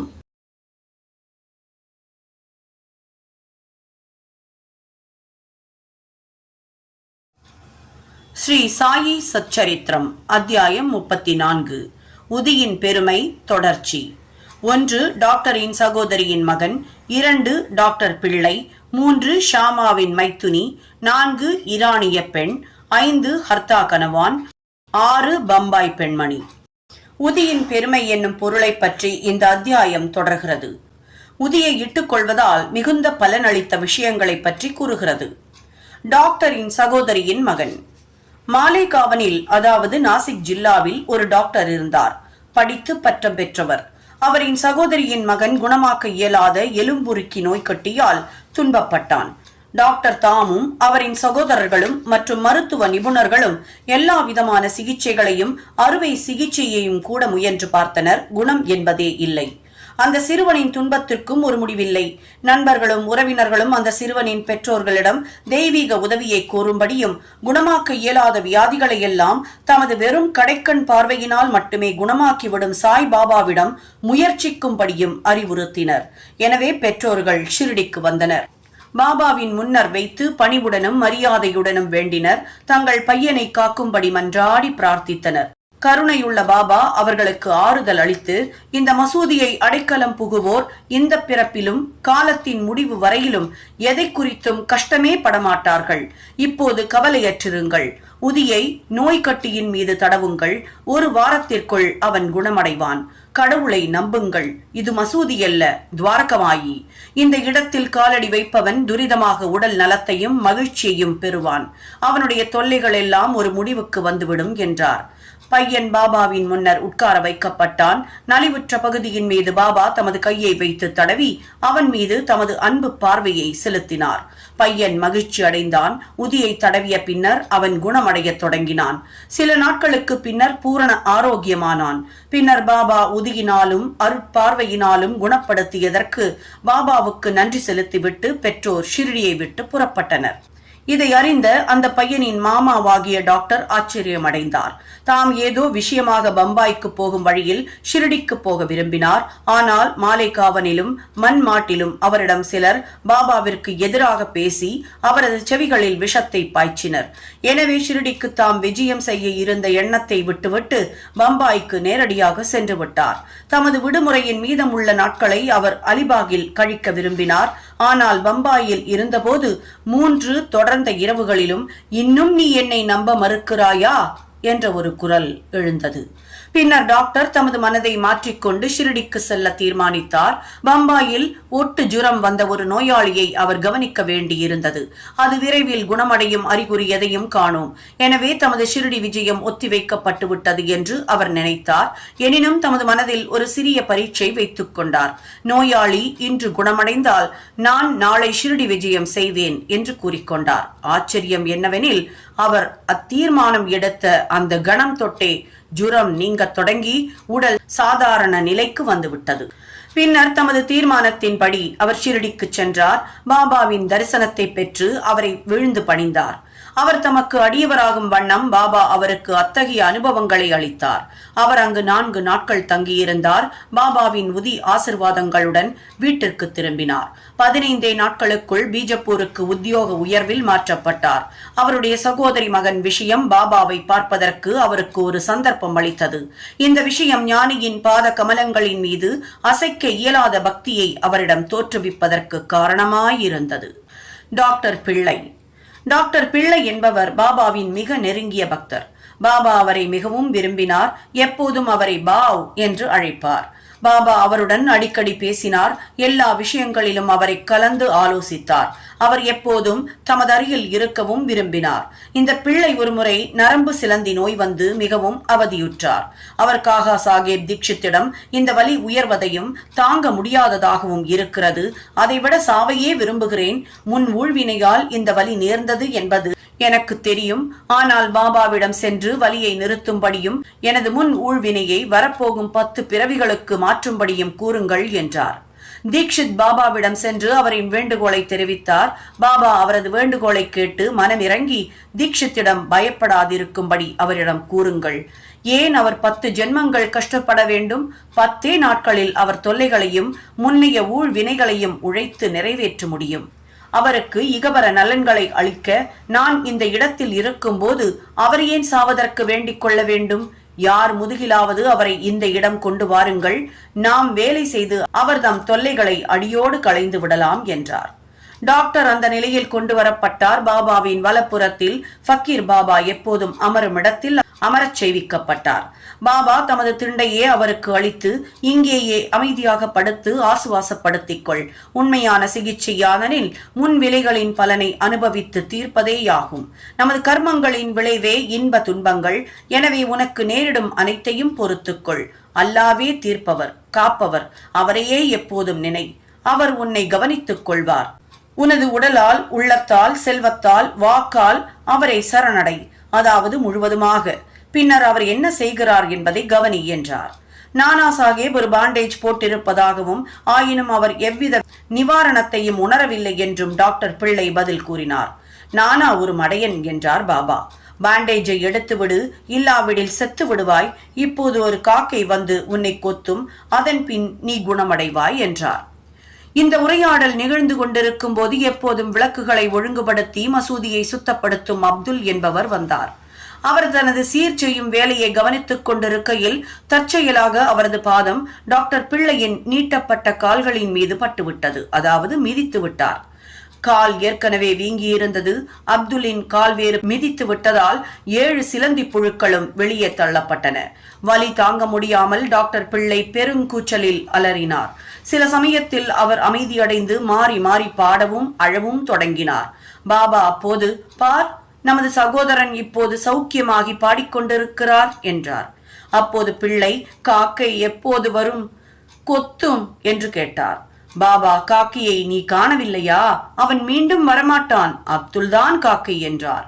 இப்போது வாதாவிற்கு போய் ஓய்வெடுத்துக் கொள், விரைவில் நீ குணமடைவாய் என்றார். உதியை தடவியும் அதை தண்ணீருடன் உட்கொண்டும் வேறு எவ்வித சிகிச்சையும் மருந்தும் இல்லாமலேயே பாபா முன்னரே கூறியபடி 10 நாட்களில் வியாதி பூரண குணமடைந்தது. ஷாமாவின் மைத்துனி. ஷாமாவின் தம்பியான பாபாஜி சாவ்லிஹீர் கிராமத்திற்கு அருகில் தங்கியிருந்தார். ஒருமுறை அவர் மனைவி கட்டிகள் உள்ள பிளேக் வியாதியால் தாக்கப்பட்டாள். அவளுக்கு அதிகமான ஜுரமும் அடிவயிற்றில் 2 கட்டிகளும் ஏற்பட்டன. பாபாஜி ஷிர்டிக்கு ஷாமாவிடம் ஓடி வந்து உதவி செய்யும்படி கூறினார். ஷாமா பீதியடைந்தார். ஆனால் தமது வழக்கப்படி பாபாவிடம் சென்று அவர் திருமுன் வீழ்ந்து பணிந்து அவருடைய உதவியை கோரி வியாதியை குணமாக்கும்படி கேட்டுக்கொண்டார். தன் தம்பியின் வீட்டிற்கு போகவும் அவருடைய உத்தரவை வேண்டி நின்றார். பாபா, அங்கே இந்த பின்னிரவு நேரத்தில் செல்ல வேண்டாம், அவளுக்கு உதியை அனுப்பு. ஜுரத்தை பற்றியும் கட்டியை பற்றியும் ஏன் கவலைப்பட வேண்டும்? கடவுளே நமக்கு தந்தையும் எஜமானரும் ஆவார். எளிதில் அவள் குணமடைவாள். இப்போது போகாதே, நாளை காலையில் போய் உடனே திரும்பிவிடு என்றார். பாபாவின் உதியில் ஷாமாவுக்கு பூரண நம்பிக்கை உண்டு. அது பாபாஜியிடம் அனுப்பப்பட்டது. கட்டிகளின் மீது அது தடவப்பட்டது. சிறிது தண்ணீரில் கரைக்கப்பட்டு குடிக்க வைக்கப்பட்டது. அதை உட்கொண்டதுதான் தாமதம். பெருமளவில் வேர்த்து கொட்டி ஜுரம் விட்டது. நோயாளிக்கு நல்ல தூக்கம் கிடைத்தது. அடுத்த நாள் காலை பாபாஜி தமது மனைவியின் உடல்நிலை தேறிவிட்டதையும் ஜுரம் கட்டிகள் நீங்கி புது வலுவூட்ட பெற்றதையும் கண்டு அதிசயப்பட்டார். ஷாமா அந்த இடத்திற்கு அடுத்த நாள் சென்றபோது அந்த பெண்மணி அடுப்பருகில் அமர்ந்து தேநீர் தயாரித்துக் கொண்டிருப்பதைக் கண்டு ஆச்சரியப்பட்டார். தம்பியை கேட்டதும் பாபாவின் உதி அவளை முழுவதுமாக ஒரே இரவில் குணமாக்கிவிட்டது என்று கூறினார். காலையில் சென்று உடனே திரும்பு என்னும் பாபாவின் மொழிகளில் உள்ள குறிப்பு நுட்பத்தை அப்போது ஷாமா புரிந்து கொண்டார். தேநீர் உட்கொண்டதும் ஷாமா திரும்பினார். பாபாவை வணங்கிய பின், தேவா, தங்களது திருவிளையாடல் தான் என்ன? தாங்கள் முதலில் புயலை எழுப்பி எங்களை நிலை குலைய செய்கிறீர்கள், பின்னர் அதை அமைதிப்படுத்தி ஆசுவாசப்படுத்துகிறீர்கள் என்றார். பாபா நடவடிக்கைகளின் வழி விளங்கா புதிர் நிலையாக உள்ளது. நான் எதையும் செய்யவில்லையாயினும் ஊழ்வினையின் காரணமாக நிகழும் செயல்களுக்கெல்லாம் அவர்கள் என்னை பொறுப்பாளியாக்குகிறார்கள். நான் அவர்களின் சாட்சி மாத்திரமே. கடவுள் ஒருவரே ஒரே செயலாளர், அகத்தூண்டுவிப்பாளர். மேலும் அவர் மிகவும் கருணையுள்ளவர். நான் கடவுளோ பரமாத்மாவோ அல்ல. அவரின் பணிவுள்ள ஒரு வேலைக்காரனும் அவரை அடிக்கடி நினைவில் இருத்திக் கொள்ளுபவனும் மட்டுமே. எவனொருவன் தனது அகங்காரத்தை ஒதுக்கி தள்ளி அவருக்கு நன்றி செலுத்தி அவரை முழுமையாக நம்புகிறானோ அவனது பந்தங்கள் அறுபட்டு போகின்றன, அவன் முக்தி அடைகிறான் என்றார். ஈரானியரின் பெண். ஒரு ஈரானிய கணவானுடைய அனுபவத்தை இப்போது படியுங்கள். அவரது சிறு மகளுக்கு ஒவ்வொரு மணிக்கும் வலிப்பு வந்தது. அப்போது அவள் பேசும் சக்தியை இழந்தாள். அங்கங்கள் குறுகி உணர்வின்றி கீழே சாய்ந்தாள். எந்த சிகிச்சையும் அவளுக்கு எந்தவித குணத்தையும் அளிக்கவில்லை. பாபாவின் உதியை சில நண்பர்கள் அவளது தந்தைக்கு சிபாரிசு செய்து அதை பம்பாயில் விலே பார்லேயில் உள்ள காகா சாஹேப் தீட்சித்திடம் இருந்து பெறும்படி கூறினார்கள். பின்னர் ஈரானிய கணவான் உதியை பெற்று தினந்தோறும் அதை நீரில் கலந்து தன் மகளுக்கு கொடுத்தார். ஆரம்பத்தில் மணிக்கு ஒருமுறை வந்து கொண்டிருந்த வலிப்பு 7 மணிக்கு ஒருமுறை வரத் தொடங்கியது. அதற்கு சில தினங்களுக்கு பின் அவள் முழுமையும் குணமடைந்தாள். ஹர்தா கணவான். ஹர்தாவை சேர்ந்த முதியவர் ஒருவர் தமது மூத்திரப்பையில் உள்ள கல் ஒன்றால் கஷ்டப்பட்டார். அத்தகைய கற்கள் எல்லாம் பொதுவாக ரண சிகிச்சை மூலமாகவே நீக்கப்படுகின்றன. மக்கள் அவரையும் ஒரு அறுவை சிகிச்சை செய்து கொள்ளும்படி கூறினர். அவர் முதுமையும் தளர்ச்சியும் உடையவராயிருந்தார். அவருக்கு மனோதிடமும் தேவையாயிருந்தது. அறுவை சிகிச்சைக்கு தன்னை உட்படுத்திக் கொள்வதை அவரால் நினைக்க இயலவில்லை. அவரது கஷ்டம் மற்றொரு வகையில் தீர இருந்தது. அந்த நகரத்தின் இனாம்தார் அந்த நேரத்தில் அந்த இடத்திற்கு வரும்படியாக நிகழ்ந்தது. அவர் பாபாவின் அடியவர்களில் ஒருவர்.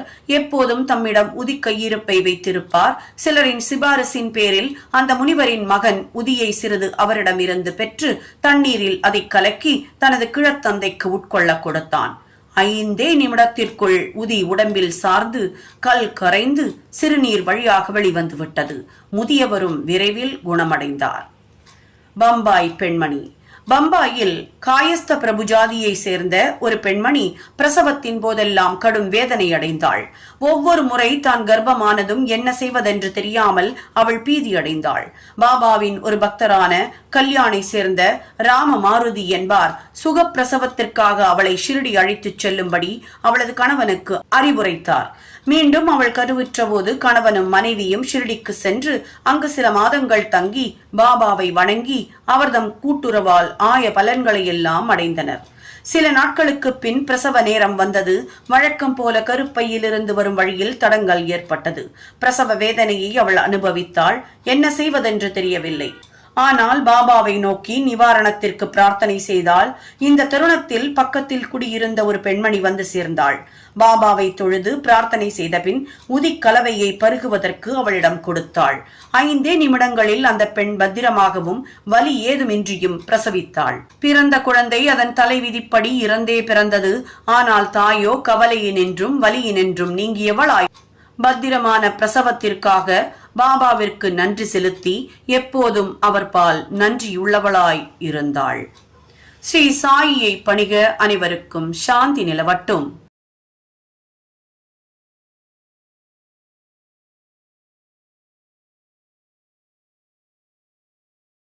ஸ்ரீ சாயி சச்சரித்திரம். அத்தியாயம் 35. சோதிக்கப்பட்டு போதாக்குறை ஏதுமில்லை என கண்டுணர்தல். காகா மகாஜனியின் நண்பரும் எஜமானரும், பாந்திராக்காரரின் தூக்கமின்மை வியாதி. பாலாஜி பாட்டீல், நெவாஸ்கர். இந்த அத்தியாயமும் உதியின் முக்கியத்துவத்தை குறிக்கும் செய்திகளை தொடர்கிறது. பாபா சோதிக்கப்பட்டு போதாக்குறை ஏதுமில்லை என கண்டுணரப்பட்ட 2 நிகழ்ச்சிகளையும் அது உரைக்கிறது. அந்த நிகழ்ச்சிகளை முதலில் காண்போம். முன்னுரை. ஆன்மீக விஷயங்களில் அல்லது முயற்சிகளில் சமய பிரிவு உணர்ச்சி நமது முன்னேற்றத்திற்கு மிக பெருந்தடையாக இருக்கிறது. கடவுள் உருவமற்றவர் என நம்புவோர்கள் கடவுள் உருவமுள்ளவர் என நம்புவது மாயத் தோற்றமே. ஞானிகளும் மனிதர்களே என்று கூறுவது நமது காதில் விழுகிறது. பின்னர் ஏன் அவர்கள் ஞானிகளின் முன் தலை வணங்கி தட்சணை கொடுக்கிறார்கள்? இதர சமய பிரிவுகளை சேர்ந்தவர்களும் ஆட்சேபனைகள் எழுப்பி தங்களது சத்குருக்களை விட்டுவிட்டு மற்ற ஞானிகள் முன் தலைவணங்கி ஏன் தங்கள் உறுதியான கடப்பாட்டினை செலுத்த வேண்டும் என்று கூறுகின்றனர். முன்னால் இதை போன்ற ஆட்சேபனைகள் சாய்பாபாவை பற்றியும் சொல்லப்பட்டன. இப்போதும் கூட அவைகள் செவியில் விழுகின்றன. சிலர் தாங்கள் ஷிரடிக்கு சென்றபோது பாபா அவர்களிடம் தட்சணை கேட்டதாகவும், இந்த முறையில் ஞானிகள் பணம் சேர்ப்பது நல்லதா என்றும், இந்த மாதிரி அவர்கள் செயல் புரிவார்களாயின் அவர்கள் ஞானம் எல்லாம் எங்கே போயிற்று என்றும் வினவினார்கள். ஆனால் இந்த மாதிரி ஏளனம் உரைக்க ஷிரடிக்கு சென்றவர்கள் எல்லாம் அங்கு பிரார்த்தனைக்கு தங்கிவிட்டனர். அத்தகைய 2 விஷயங்கள் கீழே தரப்பட்டுள்ளன. காகா மகாஜனியின் நண்பர். காகா மகாஜனியின் நண்பர் ஒருவர் கடவுளை உருவமற்ற நிலையில் வழிபடுபவர். உருவ ஆராதனைக்கு எதிர்ப்பாளர். வேடிக்கையாக அவர் ஷிரடிக்கு காகா மகாஜனியுடன் 2 நிபந்தனைகளின் பேரில் வந்தார். அவையாவன, தாம் பாபாவின் முன் பணியவோ தட்சணை கேட்டால் கொடுக்கவோ இயலாது. காகா இந்த நிபந்தனைகளுக்கு ஒத்துக்கொண்டார். அந்த இருவரும் ஒரு சனிக்கிழமை இரவு பம்பாயை விட்டு புறப்பட்டு ஷிரடிக்கு அடுத்த நாள் சென்றனர். மசூதி படிகளில் அவர்கள் காலடி எடுத்து வைத்தவுடனேயே பாபா அந்த நண்பரை தூரத்திலேயே பார்த்து கீழ்கண்ட இனிமையான சொற்களால் அழைத்தார். காம் யாவான்ஜி, ஏன் வந்தீர் ஐயா? இந்த சொற்களை அவர் உதிர்த்த குரல் வெகு புதிய விதமாக இருந்தது. அந்த நண்பனின் தகப்பனார் குரல் போலவே அச்சாக இருந்தது. அது மறைந்த தனது தந்தையை பற்றி அவருக்கு நினைவூட்டி சந்தோஷத்தால் புல்லரிப்பை ஏற்படுத்தியது. அவரது குரலுக்கு தான் எத்தகைய வியத்தகு சக்தி! ஆச்சரியப்பட்டு, இது எனது தந்தையின் குரல்தான் என்பதில் ஐயமில்லை என்று கூறிவிட்டு உடனே மேலே சென்று பாபாவின் பாதங்களில் தனது தலையை வைத்து வணங்கினார். பின்னர் பாபா 2 முறை தட்சணை கேட்டார். காலை ஒரு முறையும் அவர்கள் விடைபெறும் போது ஒரு முறையும். ஆனால் அதை காகாவிடமிருந்து மட்டுமே கேட்டார். அவரது நண்பரை கேட்கவில்லை. நண்பர் காகாவிடம் கிசுகிசுத்தார். 2 முறை பாபா உம்மிடமிருந்து தட்சணை கேட்டார். நான் உம்முடனேயே இருந்தும் ஏன் என்னை புறக்கணிக்க வேண்டும் என்றார். அதற்கு காகா, பாபாவையே கேளும் என்றார். பாபா காகாவிடம் அவர் நண்பர் என்ன முணுமுணுக்கிறார் என்று கேட்டார். அப்போது அந்த நண்பரே பாபாவிடம் தாம் ஏதும் தட்சணை கொடுக்கலாமா என கேட்டார். பாபாவும், உமக்கு கொடுக்க பிரியமில்லை, எனவே உம்மை கேட்கவில்லை. கொடுக்க இப்போது பிரியப்பட்டால் தாராளமாக கொடுக்கலாம் என்றார். அவர் காகா அளித்த அதே தொகையான 17 ரூபாயை தட்சணையாக அளித்தார். பின்னர் அவரிடம் பாபா பின்வரும் மொழிகளை உரைத்தார். வேலியின் சுவற்றை, அதாவது கோட்டை சுவர், வேற்றுமை உணர்வை இடித்தால்தான் நாம் ஒருவரை ஒருவர் முகத்திற்கு முகம் பார்க்கலாம், சந்திக்கலாம். பின்னர் பாபா அவர்கள் புறப்படுவதற்கு அனுமதி அளித்தார். வானிலை மப்பாகவும் பயமுறுத்துவதாகவும் இருந்த போதும் பாபா அவர்களுக்கு பத்திரமான பிரயாணத்திற்கு உறுதி கூறினார். இருவரும் சௌக்கியமாக பம்பாய் வந்தடைந்தனர். அவர்கள் வீட்டுக்கு சென்று வீட்டின் கதவு ஜன்னல்களை திறந்தபோது 2 பட்சிகள் தரையில் விழுந்து இறந்து கிடப்பதையும், ஒன்று அப்போதுதான் ஜன்னல் வழியே பறந்து சென்றதையும் கண்டனர். ஜன்னலை திறந்து வைத்துவிட்டு போயிருந்தால் 2 பட்சிகளும் காப்பாற்றப்பட்டிருக்கும். ஆனால் அவைகள் தங்களது விதியை எய்தின என்றும் 3வது பட்சியை காக்கவே பாபா தம்மை அனுப்பி இருப்பதாகவும் அவர் நினைத்தார். காகா மகாஜனியின் எஜமானர் டக்கர் தரம்சி ஜேடாபாயி என்ற பம்பாய் வக்கீலின் கம்பெனியில் காகா மேலாளராக பணியாற்றி வந்தார். முதலாளியும் மேலாளரும் நெருக்கமான பழக்கத்தில் இருந்தனர். காகா அடிக்கடி ஷிரடி போய்க் கொண்டிருப்பதும் அங்கு சில நாட்கள் தங்குவதும் பாபா அனுமதி அளித்ததும் திரும்புவதும் டக்கருக்கு நன்றாக தெரியும். வேடிக்கையாகவும் பாபாவை சோதிப்பதற்காகவுமே டக்கர் காகாவுடன் ஷிம்கா விடுமுறையின் போது ஷிரடி போக முடிவு செய்தார். காகா உடனே திரும்புவது நிச்சயமில்லையாதலால் அவர் தன்னுடன் துணையாக வேறொருவரையும் அழைத்துக் கொண்டார். மூவரும் புறப்பட்டனர். காகா 2 சேர் காய்ந்த திராட்சையை பாபாவுக்கு அன்பளிப்பாக வாங்கினார். அவர்கள் உரிய தருணத்தில் ஷிரடிக்கு போய் மசூதிக்கு பாபாவின் தரிசனத்தை பெறுவதற்காக சென்றனர். பாபா சாஹேப் தர்கட் அங்கிருந்தார். டக்கர் அவரை ஏன் அவ்விடம் வந்தார் என்று விசாரித்தார். தர்கட் தரிசனத்திற்கு என்றார். டக்கர், ஏதாவது அற்புதங்கள் இங்கு நிகழ்கின்றனவா என்றார். அதற்கு தர்கட், எனது நோக்கம் அதுவல்ல, அற்புதத்தை பார்த்தல். ஆனால் பக்தர்களின் ஆர்வமிக்க பிரார்த்தனைகள் இந்த இடத்தில் திருப்திப்படுத்தப்படுகின்றன. பின்னர் காகா பாபாவின் முன் விழுந்து நமஸ்கரித்து திராட்சையை சமர்ப்பித்தார். பாபா அவைகளை விநியோகிக்க கட்டளையிட்டார். டக்கருக்கும் சில கிடைத்தன. அவருக்கு திராட்சை பிடிக்கவில்லை. மேலும் நன்றாக கழுவி சுத்தப்படுத்தாமல் அவைகளை சாப்பிட வேண்டாம் என்று டாக்டர்கள் அவருக்கு அறிவுறுத்தி இருந்தனர். எனவே அவர் திகைத்தார். அதை அவர் விரும்பவில்லை. ஒதுக்கி தள்ளவும் முடியவில்லை. சம்பிரதாயத்திற்காக அவைகளை வாயிலிட்டுக் கொண்டார். ஆனால் விதைகளை என்ன செய்வதென்று தெரியவில்லை. மசூதி தரையில் அவைகளை துப்ப அவரால் இயலவில்லை.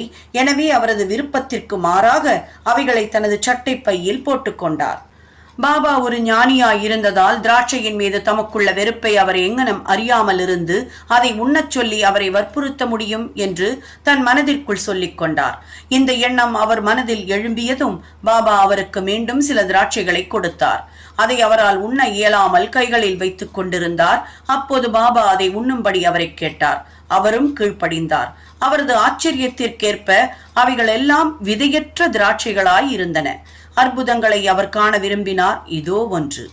பாபா தனது எண்ணத்தை அறிந்து அவரது விருப்பத்திற்கேற்ப விதையுள்ள திராட்சைகளை விதையற்றவைகளாக மாற்றிவிட்டார் என்பதை அவர் உணர்ந்தார். எத்தகைய வியத்தகு சக்தி இது! மேலும் சோதிக்க விரும்பி பக்கத்தில் இருந்த தர்க்கட்டை அவர் எவ்வகை திராட்சை வைத்திருக்கிறார் என கேட்டார். அவர் விதையுள்ள திராட்சை என்றார். டக்கருக்கு இதை கேட்க இன்னும் அதிக வியப்பாயிற்று. தமது வளர்ந்து வரும் நம்பிக்கையை உறுதிப்படுத்த பாபா ஒரு உண்மையான ஞானியானால் திராட்சை காகாவுக்கு முதலில் கொடுக்கப்பட வேண்டும் என நினைத்தார். இந்த எண்ணத்தையும் படித்தறிந்த பாபா காகாவிலிருந்து தொடங்கி விநியோகம் செய்யப்பட வேண்டும் என ஆணையிட்டார்.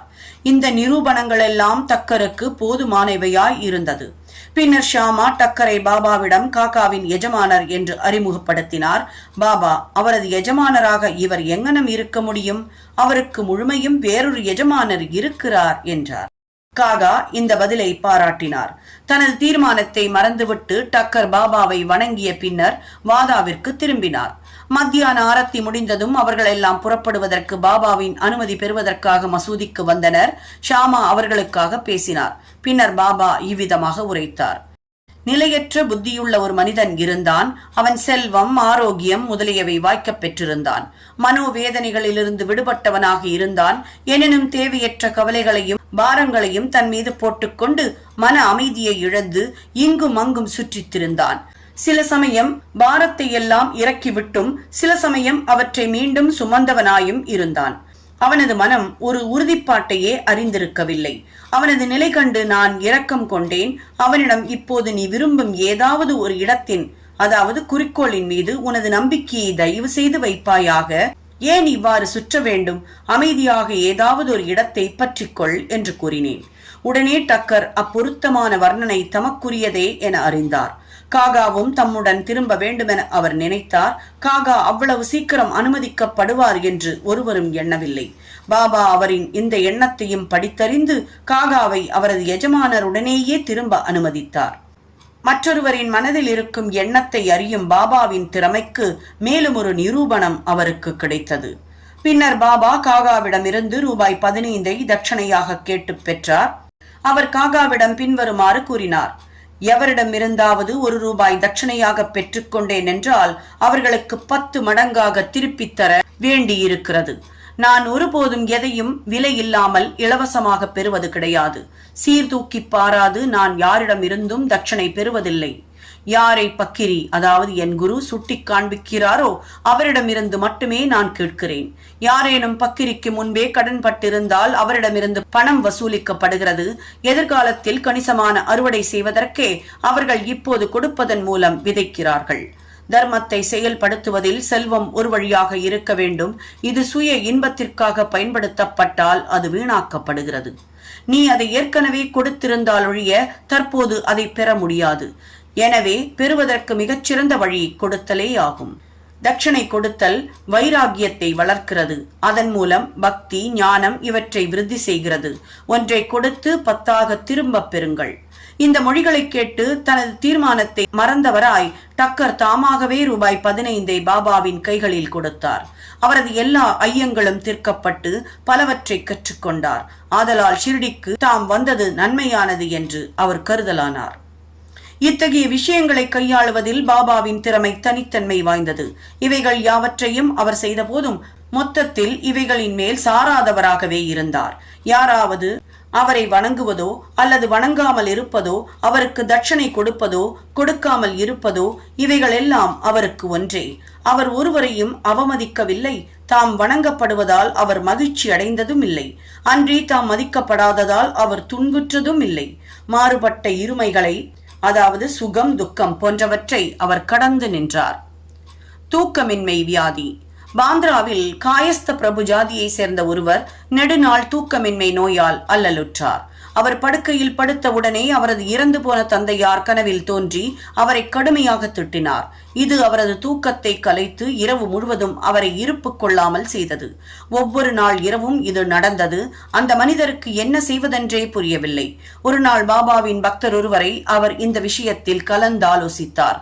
பிழையாத நிவாரண சஞ்சீவினியாக பாபாவின் உதி ஒன்றையே அவர் அறிவார். அவருக்கு சிறிது உதி கொடுத்து அவர் படுக்கைக்கு போகும் முன்னர் அதை சிறிது நெற்றியில் இட்டுக் கொள்ளும்படியும் அந்த உதி பொட்டலத்தை தலையணைக்கடியில் வைத்துக் கொள்ளும்படியும் கூறினார். இந்த சிகிச்சையை அவர் முயன்று பார்த்தார். அவரது பெரும் வியப்பிற்கும் மகிழ்விற்கும் ஏற்ப அவருக்கு நல்ல உறக்கம் ஏற்பட்டது. எந்தவித தொந்தரவும் இல்லை.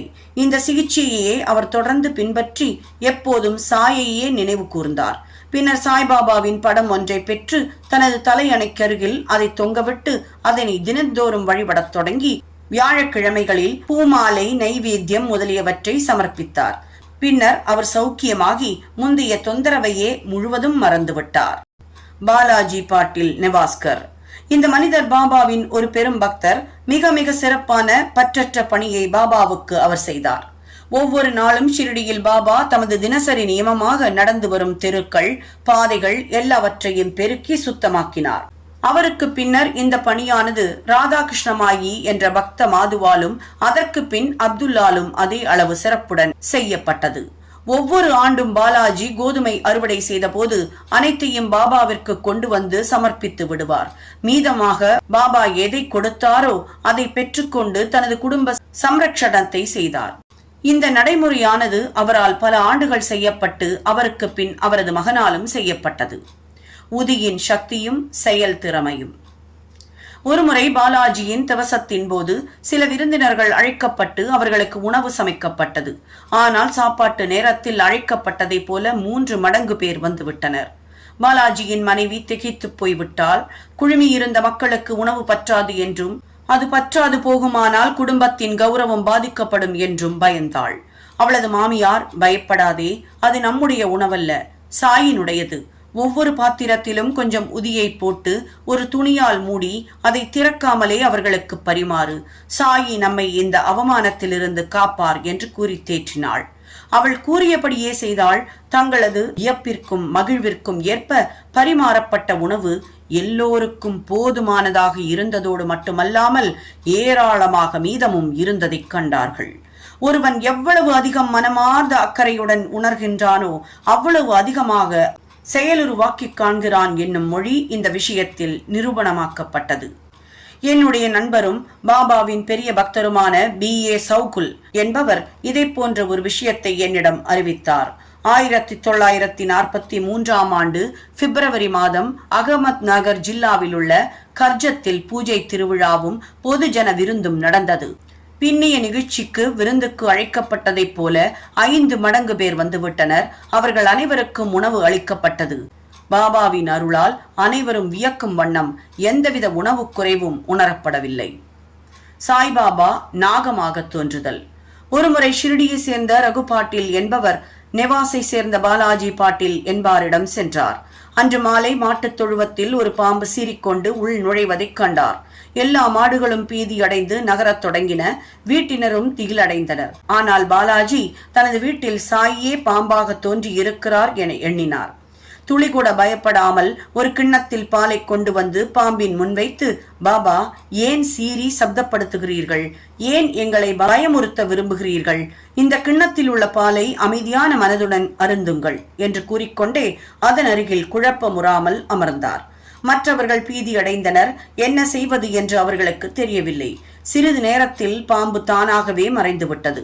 யாருக்கும் அது எங்கு சென்றதென்று தெரியாது. மாட்டுத் தொழுவத்தில் தேடியும் அது காணப்படவில்லை. பாலாஜிக்கு 2 மனைவிகளும் சில குழந்தைகளும் இருந்தனர். அவர்கள் சில சமயம் நெவாஸில் இருந்து பாபாவின் தரிசனத்திற்காக வீட்டிற்கு வருவர். அப்போது பாபா சேலையும் மற்ற உடைகளும் வாங்கி அவைகளை தமது ஆசியுடன் அவர்களுக்கு அளிப்பார். ஸ்ரீ சாயியை பணிக. அனைவருக்கும் சாந்தி நிலவட்டும்.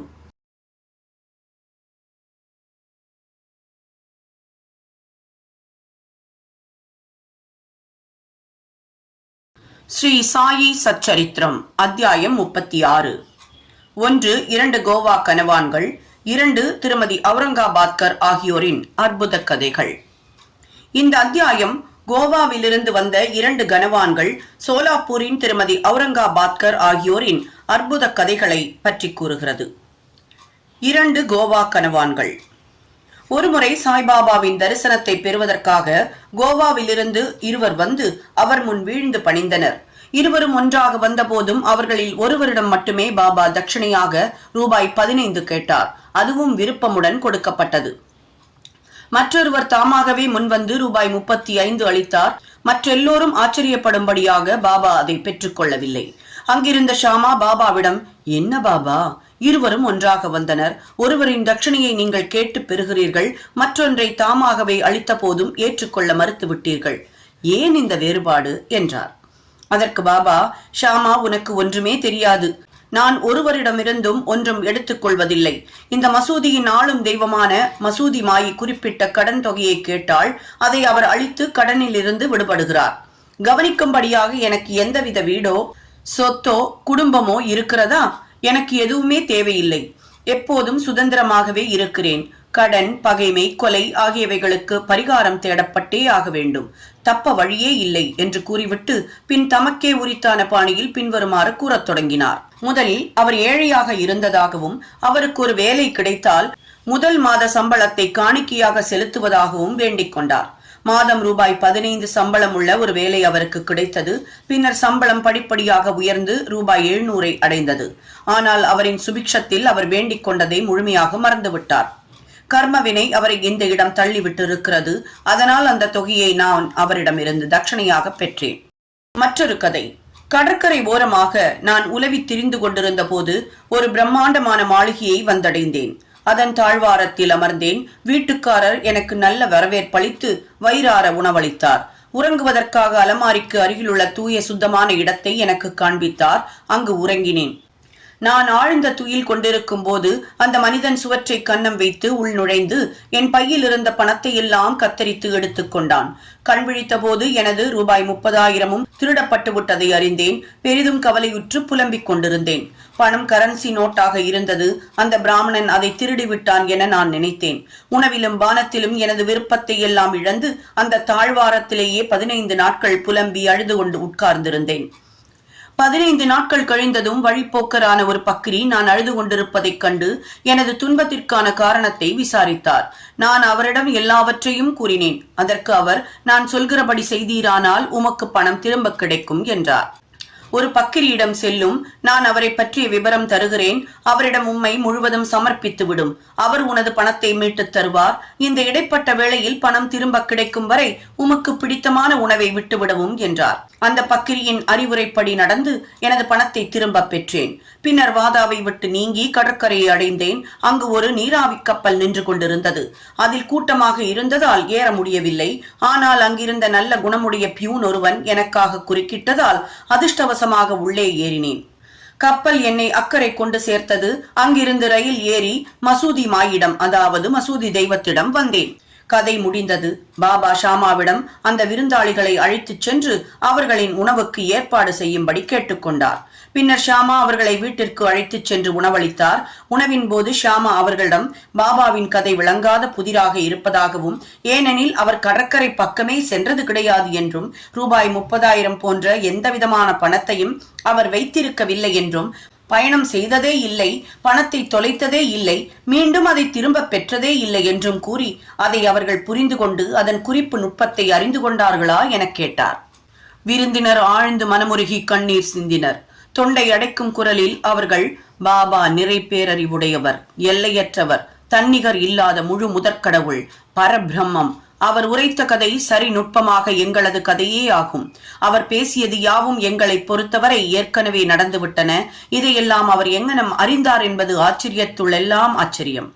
எல்லா தகவல்களையும் நாங்கள் உணவுக்கு பின் உரைக்கின்றோம் என்றனர். உணவுக்கு பின் அவர்கள் வெற்றிலை போட்டுக் கொண்டிருக்கும் போது விருந்தினர் தங்கள் கதையை சொல்ல ஆரம்பித்தனர். அவர்களுள் ஒருவர், மலைத்தொடரின் மீதுள்ள ஒரு கோடை வாசஸ்தலமே எனது சொந்த ஊர். ஒரு வேலை தேடி பணம் சம்பாதிக்கும் பொருட்டு கோவாவுக்கு சென்றேன். தத்தர் தெய்வத்திடம் எனக்கு வேலை கிடைத்தால் முதல் மாத ஊதியத்தை சமர்ப்பிப்பதாக வேண்டிக் கொண்டேன். அவரது அருளால் ரூபாய் 15 சம்பளம் உள்ள ஒரு வேலை கிடைத்தது. பாபா குறிப்பிட்டபடியே எனக்கு உத்தியோக உயர்வும் கிடைத்தது. எனது வேண்டுதலை பற்றியெல்லாம் அதன் பிறகு நிச்சயமாக மறந்தே விட்டேன். இந்த வகையாக பாபா அதை நினைவுபடுத்தி ரூபாய் 15 என்னிடமிருந்து மீட்டு பெற்றுக்கொண்டார். ஒருவர் நினைக்கும்படியாக அது தட்சணை அன்று, பழைய கடன் ஒன்றை அடைத்தலும் நீண்ட நாள் மறந்து போன வேண்டுதலை நிறைவேற்றுதலும் ஆகும் என்றார். நீதி. உண்மையில் ஒருபோதும் பாபா எந்த பணத்தையும் யாசிக்கவில்லை, தமது அடியவர்களையும் யாசிக்க அனுமதிக்கவில்லை. ஆன்மீக முன்னேற்றத்திற்கு பணத்தை ஒரு அபாயமாக, தடையாக அவர் கருதினார். தமது பக்தர்களை அதன் பிடியில் விழ அனுமதிப்பதில்லை. இது விஷயத்தில் பகத் மகள்சாபதி ஒரு உதாரணம். அவர் பரம ஏழை, வரவையும் செலவையும் ஒன்றாக்க அவரால் இயலவில்லை. பாபா அவரை ஒருபோதும் எந்த பணத்தையும் சம்பாதிக்க அனுமதிக்கவில்லை. தமது தட்சணை பணத்தினின்றும் ஏதும் கொடுக்கவும் இல்லை. ஒருமுறை ஹம்ஸ்ராஜ் என்ற தயாளமும் தாராள குணமும் உள்ள ஒரு வியாபாரி பாபாவின் முன்னால் மகள்சாபதிக்கு ஒரு பெருந்தொகை அளித்தார். ஆனால் பாபா அதை ஏற்றுக்கொள்ள அவரை அனுமதிக்கவில்லை. பின்னர் இரண்டாவது விருந்தினர் தமது கதையை கூறினார். எனது பிராமண சமையல்காரன் எனக்கு 35 ஆண்டுகள் விசுவாசத்துடன் பணிவிடை செய்து வந்தான். துரதிருஷ்டவசமாக தீய வழிகளில் இறங்கினான். அவன் மனம் மாறி என்னுடைய செல்வத்தையே கொள்ளையடித்தான். நாங்கள் எல்லாம் தூங்கிக் கொண்டிருக்கும் போது உள்ளே வந்து எனது அலமாரி வைக்கப்பட்டுள்ள அறையின் சுவற்றை கன்னம் வைத்து கரன்சி நோட்டுகளாக நான் சேகரித்து வைத்திருந்த 30,000 முழுவதையும் கொண்டு போய்விட்டான். பாபா அதே தொகையை எங்கனம் குறிப்பிட்டார் என்பது எப்படி என்றும் எனக்கு தெரியவில்லை. இரவும் பகலும் நான் அழுது கொண்டிருந்தேன். எனது விசாரணைகளின் பலன் ஒன்றுமில்லை. ஆழ்ந்த கவலையில் அரை மாதத்தை கழித்தேன். தாழ்வாரத்தில் நான் அமர்ந்திருந்த போது அந்த வழியாக போய்க் கொண்டிருந்த ஒரு பக்கிரி வருத்தப்பட்டு நொந்து போயிருக்கும் எனது நிலையை கவனித்துவிட்டு அதன் காரணத்தை விசாரித்தார். அனைத்தை பற்றியும் அவரிடம் கூறினேன். கோபர்காவன் தாலுகா ஷிரடியில் சாயி என்ற பெயருடைய அவலியா ஒருவர் இருப்பதாக கூறினார். அவரிடம் ஒரு வேண்டுதல் செய்து கொள். உனக்கு மிகவும் பிடித்த உணவு ஒன்றை மனதில் நினைத்து உமது தரிசனம் பெறும் வரை அந்த உணவை உண்பதை நீக்கிவிட்டேன் என்று கூறிக்கொள் என்றார். பின்னர் அவ்வாறே நான் பிரார்த்தனை செய்து கொண்டேன். அரிசிச்சோறு சாப்பிடுவதை விட்டுவிட்டேன். பாபா அதை எனது சொத்து மீண்ட பிறகும் நான் உமது தரிசனத்தை பெற்றான பிறகும் உண்பேன் என உறுதிமொழி எடுத்தேன். இதன் பின் 15 நாட்கள் கழிந்தன. அந்த பிராமணன் தானாகவே என்னிடம் திரும்பி வந்து எனது பணத்தை திருப்பிக் கொடுத்து தன் செயலுக்காக வருந்தி, எனக்கு பைத்தியம் பிடித்து இவ்வாறு நடந்து கொண்டேன். இப்போது உமது காலடிகளில் என் தலையை வைக்கிறேன், தயவு செய்து மன்னித்தருளும் என்றான். இவ்வாறு எல்லாமே நலமாக முடிந்தது. என்னை சந்தித்து எனக்கு உதவிய பக்கிரி மீண்டும் காணப்படவே இல்லை. அந்த பக்கிரி எனக்கு கூறிய சாய்பாபாவை காண வேண்டுமென்றே ஒரு தீவிர ஆர்வம் என்னுள் எழுந்தது. எனது வீடு வரை வந்த அந்த பக்கிரி சாய்பாபாவை தவிர வேறு யாரும் இல்லை என்று நான் நினைக்கிறேன். என்னை காண வந்து எனது தொலைந்து போன பணத்தை மீண்டும் பெற்று தருவதற்காக எனக்கு உதவி புரிந்த அவரா 35 ரூபாய் பெறுவதற்காக ஆர்வமாயிருப்பார்? மாறாக எங்களிடமிருந்து எதையும் எதிர்பார்த்து கொண்டிராது எங்களை ஆன்மீக முன்னேற்ற பாதையில் அழைத்துச் செல்வதில் அவர் தம்மாலான முழு முயற்சியை எப்போதுமே செய்கிறார். திருடப்பட்ட எனது சொத்து மீண்டும் கிடைத்தவுடன் நான் பெரும் மகிழ்ச்சி அடைந்தேன். அந்த மயக்கத்தில் எனது வேண்டுதல்களை எல்லாம் மறந்துவிட்டேன். பின்னர் நான் கொலபாவில் இருந்தபோது ஒரு நாள் இரவு கனவில் சாய்பாபாவை கண்டேன். இது நான் ஷிரடிக்கு வருகிறேன் என்று எடுத்திருந்த பிரார்த்தனையை எனக்கு நினைவூட்டியது. அதனால் கோவாவிற்கு சென்று அங்கிருந்து கப்பலில் பம்பாய் வழியாக ஷிரடிக்கு செல்ல விரும்பினேன். ஆனால் துறைமுகத்திற்கு வந்தபோது அந்த கப்பல் ஏற்கனவே கூட்டமாய் இருப்பதையும் இடம் இல்லாததையும் அறிந்தேன். கப்பல் தளபதி என்னை அனுமதிக்கவில்லை. நல்ல குணமுடைய எனக்கு பழக்கமில்லாத ஒரு பியூன் குறுக்கிட்டதால் எனக்கு கப்பலில் இடம் அனுமதிக்கப்பட்டு பம்பாய் வந்து சேர்ந்தேன். பின்னர் ரயில் மூலமாக இந்த இடம் வந்தேன். பாபா எவ்விடத்தும் வியாபித்திருப்பவர் என்றும் எல்லாம் அறிந்தவர் என்றும் நான் நிச்சயமாக நம்புகிறேன். நாங்கள் யார், எங்கள் வீடு எங்கே இருக்கிறது, பாபா எங்களது பணத்தை மீட்டு கொடுத்தது, தாமே எங்களை அவரிடம் ஈர்த்து இழுத்ததான எங்களது நல்ல அதிர்ஷ்டம்தான் எவ்வளவு பெரியது. ஷிரடியை சேர்ந்த மக்களாகிய நீங்கள் நிச்சயமாக எங்களை காட்டிலும் எல்லையற்ற அளவு மேலானவர்களாகவும் மிகுந்த அதிர்ஷ்டம் வாய்ந்தவர்களாகவும் இருக்கிறீர்கள் என்றார். பாபா விளையாடி சிரித்து உரையாடி இவ்வளவு ஆண்டுகள் வாழ்ந்து கொண்டிருப்பதும் உங்களுடனேயே அல்லவா? உங்களுடைய பூர்வ புண்ணிய பலன் அளவிடற்கரியதாக இருக்க வேண்டும். ஏனெனில் அதுவே பாபாவை ஷிரடிக்கு இழுத்து விட்டிருக்கிறது. சாயியே எங்களது தத்தர். அவரே வேண்டுதலுக்கு கட்டளையிட்டார். கப்பலில் ஓர் இடமும் அளித்து என்னை இவ்விடம் சேர்ப்பித்தார். இவ்விதமாக அவரது எங்கும் நிறை பேரறிவிற்கும் எல்லாம் வல்ல பேராற்றலுக்கும் நிரூபணத்தை அளித்தார். திருமதி அவுரங்காபாத்கர். சோலாப்பூரை சேர்ந்த சகாராம் அவுரங்காபாத்கர் என்பாரின் மனைவிக்கு 27 ஆண்டுகளாக குழந்தையே இல்லை. கணக்கற்ற பிரார்த்தனைகளை அவள் கடவுளர்களிடமும் அம்மன்களிடமும் செய்து கொண்டாள். ஆனால் வெற்றி பெறவில்லை. பின்னர் அவள் பெருமளவு நம்பிக்கை இழந்தவளாக ஆனாள். இந்த விஷயத்தில் இறுதியான முயற்சியாக தனது சகோதரியின் புதல்வனான விஸ்வநாத்துடன் ஷிரடி வந்து பாபாவிற்கு சேவை செய்து கொண்டு 2 மாதங்கள் தங்கியிருந்தாள். மசூதிக்கு அவள் சென்ற போதெல்லாம் கூட்டத்தால் மசூதி நிரம்பி இருப்பதையும் பாபா பக்தர்களால் சூழப்பட்டிருப்பதையும் கண்டாள். அவள் அவரை தனியாக கண்டு விழுந்து வணங்கி தனது இதயத்தை திறந்து பிள்ளை வரம் வேண்ட விரும்பினாள். ஆனால் உரிய சந்தர்ப்பம் கிடைக்கவே இல்லை. முடிவாக அவள் பாபாவிடம் அவர் தனியாக இருக்கும் போது தனக்காக பேசும்படி ஷாமாவிடம் கேட்டுக்கொண்டாள். ஷாமா அவளிடம் பாபாவின் தர்பார் வெளிப்படையானது என்றும் எனினும் அவளுக்காக தான் முயற்சிப்பதாகவும் கடவுள் அவரை ஆசிர்வதிக்க வேண்டும் என்றும் கூறினார். தேங்காயுடனும் ஊதுபத்தியுடனும் முன்னிருக்கும் திறந்த வழியில் பாபாவின் உணவு நேரத்தில் தயாராக இருக்கும்படியும் அவர் அவளுக்கு ஜாடை காண்பித்ததும் வரவேண்டும் என்றும் கூறினார். ஒரு நாள் உணவுக்கு பின் பாபாவின் ஈரக்கையை ஷாமா துண்டால் துடைத்து விட்டுக் கொண்டிருந்தார். பாபா அப்போது அவர் கன்னத்தை கிள்ளிவிட்டார். ஷாமா பொய் கோபத்துடன், தேவா, இந்த மாதிரி என்னை கிள்ளுவது சரியா? இந்த மாதிரி கிள்ளி குறும்பு செய்யும் கடவுள் எங்களுக்கு தேவையில்லை. நாங்கள் உங்களையே சார்ந்து இருப்போர் அல்லவா? இதுதான் எங்களது நெருக்கமான உறவின் பலனா என்றார். அதற்கு பாபா, ஓ ஷியாமா, கடந்த 72 தலைமுறைகளாக நீ என்னுடன் இருக்கிறாய். இதுவரை உன்னை நான் கிள்ளியதில்லை. இப்போது நான் உன்னை தொட்டதை குற்றமாக கொண்டு கோபித்துக் கொள்கிறாயே என்றார். ஷாமா, எங்களுக்கு எப்போதும் முத்தங்களையும் உண்பதற்கு இனிப்புகளையும் கொடுக்கும் ஒரு கடவுளையே நாங்கள் விரும்புகிறோம். தங்களிடமிருந்து எந்த மரியாதையோ மோட்சத்தையோ புஷ்பக விமானம் முதலானவற்றையோ நாங்கள் வேண்டவில்லை. தங்கள் பாதாம்புயத்தின்பால் எங்களது நம்பிக்கை எப்போதும் மிக நன்றாக தெளிந்த விழிப்பு நிலையில் இருக்க வேண்டும். அதற்கு ஆசிர்வதியுங்கள் என்றார்.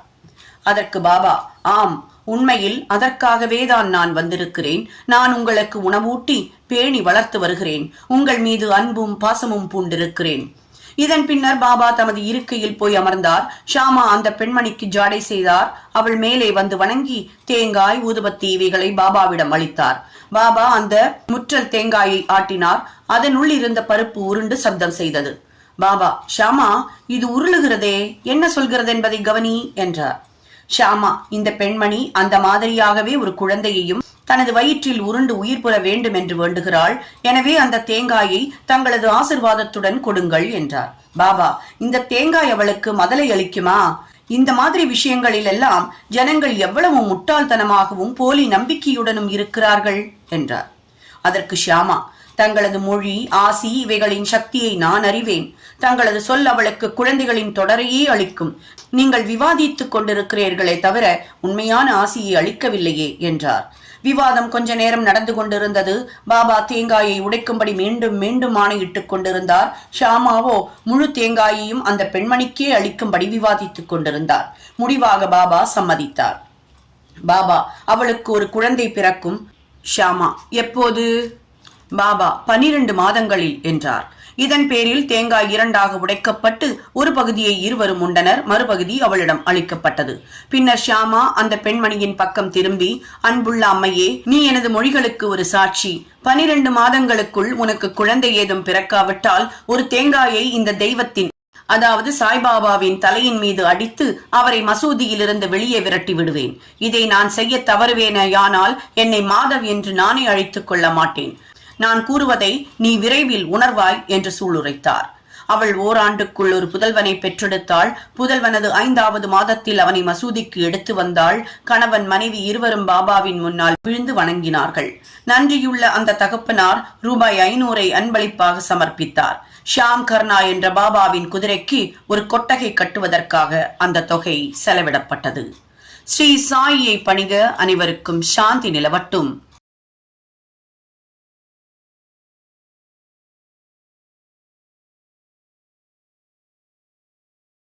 ஸ்ரீ சாயி சச்சரித்திரம் அத்தியாயம் 37.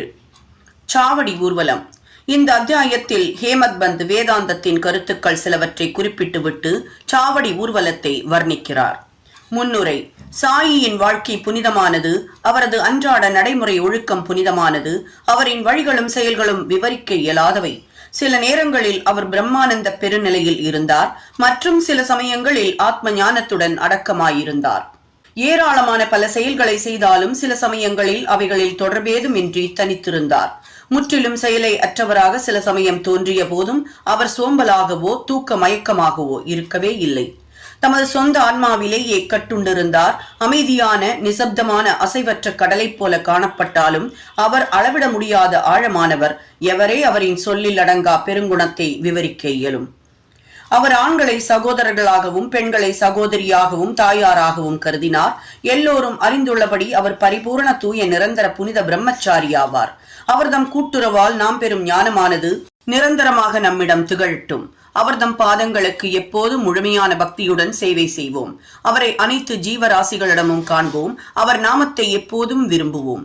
ஹேமத் பந்த் தாமே விலகி செல்வதாக கருதும் வேதாந்தத்தின் சில தலைப்புகளில் நீண்ட விளக்க உரை புரிந்த பின்னர் சாவடி ஊர்வலத்தை விவரிக்க செல்கிறார். சாவடி ஊர்வலம். பாபாவின் படுக்கையறை முன்னமே விவரிக்கப்பட்டது. ஒரு நாள் அவர் மசூதியில் தூங்கினார். மறுநாள் சாவடியில், அதாவது மசூதிக்கு அருகில் ஓரிரண்டு அறைகள் உள்ள கட்டிடத்தில் தூங்கினார். இவ்வாறு மாறி மாறி தூங்குவது பாபா மகா சமாதி அடையும் வரை நடைபெற்றது. 1909 டிசம்பர் 10 முதல் அடியார்கள் பாபாவுக்கு சாவடியிலேயே முறையான வழிபாடு செய்ய தொடங்கினர். சாவடிக்கு போகும் முறை வந்ததும் மக்கள் மசூதியை சூழ்ந்து கொள்வர். மண்டபத்தில் சில மணி நேரம் பஜனை செய்வர். அவர்களுக்கு பின்னால் துளசி பிருந்தாவனத்தின் வடதிசைக்கும் பாபாவின் முன்பும் உள்ள இடைப்பட்ட இடத்தில் ஒரு அழகிய ரதம் இருந்தது. பஜனையில் விருப்பமுள்ள மக்கள் இருந்தனர். பஜனையில் விருப்பமுள்ள ஆண்களும் பெண்களும் உரிய நேரத்தில் வந்தனர். தங்கள் கைகளில் தால், அதாவது ஜால்ரா, சப்ளாக்கட்டை, கர்த்தால், அதாவது கஞ்சிரா, மிருதங்கம், கோல், அதாவது டோலக்கு முதலிய இன்னிசை கருவிகளை வைத்துக் கொண்டு பஜனை நடத்தினர். அங்குள்ள அடியவர்களை எல்லாம் ஈர்த்து இழுத்த காந்தம் சாய்பாபா ஆவார். புறத்தே உள்ள திண்ணையில் சிலர் தங்கள் தீவட்டிகளை ஒழுங்குபடுத்தினர். சிலர் பல்லக்கை அலங்கரித்தனர். சிலர் தங்கள் கைகளில் பிரம்பு குச்சியை வைத்துக் கொண்டு பாபாவிற்கு ஜெயகோஷம் செய்து கொண்டிருந்தனர். மசூதியின் மூலையானது ஜோடனை துணிகளால் அலங்கரிக்கப்பட்டது. மசூதியை சுற்றிலும் எரியும் விளக்குகளின் வரிசை தங்கள் ஒளியை சிந்தின. ஷியாம் கர்னா என்ற பாபாவின் குதிரை முழுவதுமாக அலங்கரிக்கப்பட்டு வெளியே நின்று கொண்டிருந்தது. பின்னர் தாத்தியா பாட்டில் சில ஆட்களுடன் பாபாவிடம் வந்து அவரை தயாராகும்படி கேட்டுக்கொள்கிறார். தாத்தியா வந்து தனது கைகளை பாபாவின் அக்குளில் கொடுத்து அவருக்கு உதவி செய்யும் வரை பாபா அமைதியாக உட்கார்ந்திருப்பார். தாத்தியா பாபாவை மாமா என்றழைத்தார். உண்மையில் அவர்களது உறவு மிக மிக நெருக்கமானது. தமது உடம்பில் பாபா வழக்கமான கப்னியை அணிந்து சட்காவை, அதாவது சிறு தடி, தமது அக்குளில் வைத்துக் கொண்டு தம் சில்லிம், அதாவது புகைப்பிடிக்கும் மண்குழாய், புகையிலை இவற்றோடு ஒரு துணி தோளில் போட்டுக்கொண்டு கிளம்ப ஆயத்தமாகிறார். பின்னர் தாத்தியா பொன்னால் எம்ப்ராய்டரி வேலை செய்யப்பட்ட ஓர் அழகிய சால்வையை அவர் மீது அணிவித்தார். இதன் பின் பாபா பின்னால் இருக்கும் விறகு கட்டைகளை தமது வலது கால் கட்டை வீரரால் சிறிது இழுத்து வலது கையால் எரிந்து கொண்டிருக்கும் விளக்கை அணைத்துவிட்டு சாவடிக்கு புறப்படுகிறார். டாஷே, அதாவது முரசு, பேண்டு, சங்குகள், மிருதங்கம் முதலிய எல்லா விதமான இசைக்கருவிகளும் தங்கள் விதவிதமான ஒலிகளை எழுப்புகின்றன. வான வேடிக்கைகள் மாறுபாடான வெவ்வேறு வகையான வர்ண ஜால காட்சிகளை காட்டுகின்றன. வீணை, மிருதங்கத்துடன் இணைந்து ஆண்களும் பெண்களும் பஜனை செய்து கொண்டு பாபாவின் பெயரை பாடிக்கொண்டு நடக்க துவங்குகிறார்கள். சிலர் மகிழ்ச்சியால் நடனமாடினர். சிலர் பல வகையான கொடிகளையும் கம்புகளையும் எடுத்து செல்கின்றனர். மசூதியின் படிகளுக்கு பாபா வந்ததும் பல்தாரர்கள் பாபாவுக்கு கட்டியம் கூறினர். பாபாவின் 2 பக்கங்களிலும் சாமரம் பிடித்துக் கொண்டிருப்பவர்களும் விசிறுபவர்களும் நின்று கொண்டிருந்தனர். அடியவர்களின் கைகளால் தாங்கப்பட்டவாறே பாபா நடந்து வரும் வழியில் துணி மடிப்புகள் விரிக்கப்பட்டிருந்தன. தாத்தியா பாட்டில் அவரது இடது கையையும் மகள் சாபதி வலது கையையும் பாபா சாஹிப் ஜோக் அவர் தலைமீது குடையையும் பிடித்திருந்தனர். இந்த விதமாக பாபா சாவடிக்கு நடந்து செல்கிறார். முழுமையும் அலங்கரிக்கப்பட்ட ஷியாம் கர்னா என்ற சிவப்பு குதிரை வழிவகுத்துக் கொண்டு சென்றது. அதன் பின் பல்லக்கு, துக்கிகள், ஏவலாட்கள், இசைப்பாடுவோர் மற்றும் அடியவர் கும்பலும் வந்தனர். ஹரி நாமமும் சாயி நாமமும் இசையுடன் இணைந்து குரலொளி வானை பிளந்தது. இவ்விதமாக ஊர்வலம் வீதி முனையை அடைந்தது. இந்த கூட்டத்தில் கலந்து கொண்ட யாவரும் மிக்க மகிழ்ச்சி அடைந்து களிப்புடன் காணப்பட்டனர். வீதியின் இந்த முனைக்கு வந்ததும் பாபா சாவடியை நோக்கி நின்று கொண்டார். ஒரு தெய்வீக ஒளியுடன் அவர் பிரகாசித்தார். அதிகாலையைப் போன்றோ உதய சூரியனின் பிரபையைப் போன்றோ அவர் முகம் சுடரொளி வீசியது. ஒருமுகப்பட்ட மனதுடன் பாபா அங்கு யாரையோ கூப்பிடுவோர் போல வடக்கு திக்கை நோக்கி நிற்கிறார். எல்லா இசைக்கருவிகளும் ஒலித்துக் கொண்டிருக்கும் போது பாபா தமது வலது கையை மேலும் கீழும் சிறிது நேரம் அசைக்கிறார். இந்த நேரம் காகா சாஹேப் தீக்ஷித் குலால் என்ற சிவப்பு பொடியுடன் கலந்த மலர்களை கொண்ட வெள்ளி தட்டுடன் முன்னே வந்து அவைகளை பாபாவின் திருமேனியில் அடிக்கடி தூவினார். இந்த தருணத்தில் இன்னிசை கருவிகள் மிகச்சிறப்பாக ஒலித்தன. பாபாவின் முகம் நிலையுறுதியான அதிகரிக்கப்பட்ட காந்தியுடனும் அழகுடனும் கதிரை உமிழ்ந்தது. எல்லா மக்களும் இந்த ஜோதியை தங்கள் மன நிறைவு கொள்ளும் வரை பருகுகிறார்கள். இந்த நிகழ்ச்சியின் காட்சியையும் உயர்வான கீர்த்தியையும் விவரிக்க வார்த்தைகள் தவறிவிடுகின்றன. சில சமயங்களில் மகள் சாவதி ஏதோ ஒரு ஆவேசம் பிடித்தவர் போல ஆடுகிறார். அதனால் பாபாவின் ஏகாகிர சித்தம், அதாவது கவனம் சிறிதளவும் கலைக்கப்படாதது கண்டு அனைவரும் அதிசயித்தனர். தமது கையில் விளக்குடன் தாத்தியா பாட்டில் பாபாவின் இடப்புறத்திலும் பகத் மகள் சாவதி வலப்புறத்திலும் பாபாவின் ஆடையின் நுனியை பிடித்துக் கொண்டு வருகிறார்கள். எத்தகைய சுந்தர ஊர்வலம்! எத்தகைய பக்தியின் பாங்குகள்! இதை காண ஆண்களும் பெண்களும் ஏழைகளும் பணக்காரர்களும் அங்கு ஒன்றாக திரண்டுள்ளனர். பாபா மிக மெதுவாகவே நடக்கிறார். பக்தர்கள் இரு மருங்கிலும் அன்புடனும் பக்தியுடனும் தொடர்கிறார்கள். அந்த இடத்து வளிமண்டலம் முழுவதும் மகிழ்ச்சி ஊடுருவி பறந்து ஊர்வலம் சாவடியை அடைகிறது. அந்த காட்சியும் அந்த நாட்களும் சென்றுவிட்டன. ஒருவரும் அவைகளை இப்போதோ எதிர்காலத்தோ பார்க்க முடியாது. எனினும் அந்த காட்சியின் தோற்றத்தை நினைவு கூர்ந்தும் மனக்கண் முன் கொணர்ந்தும் நமது உள்ளங்களுக்கு அமைதியையும் திருப்தியையும் வழங்கலாம்.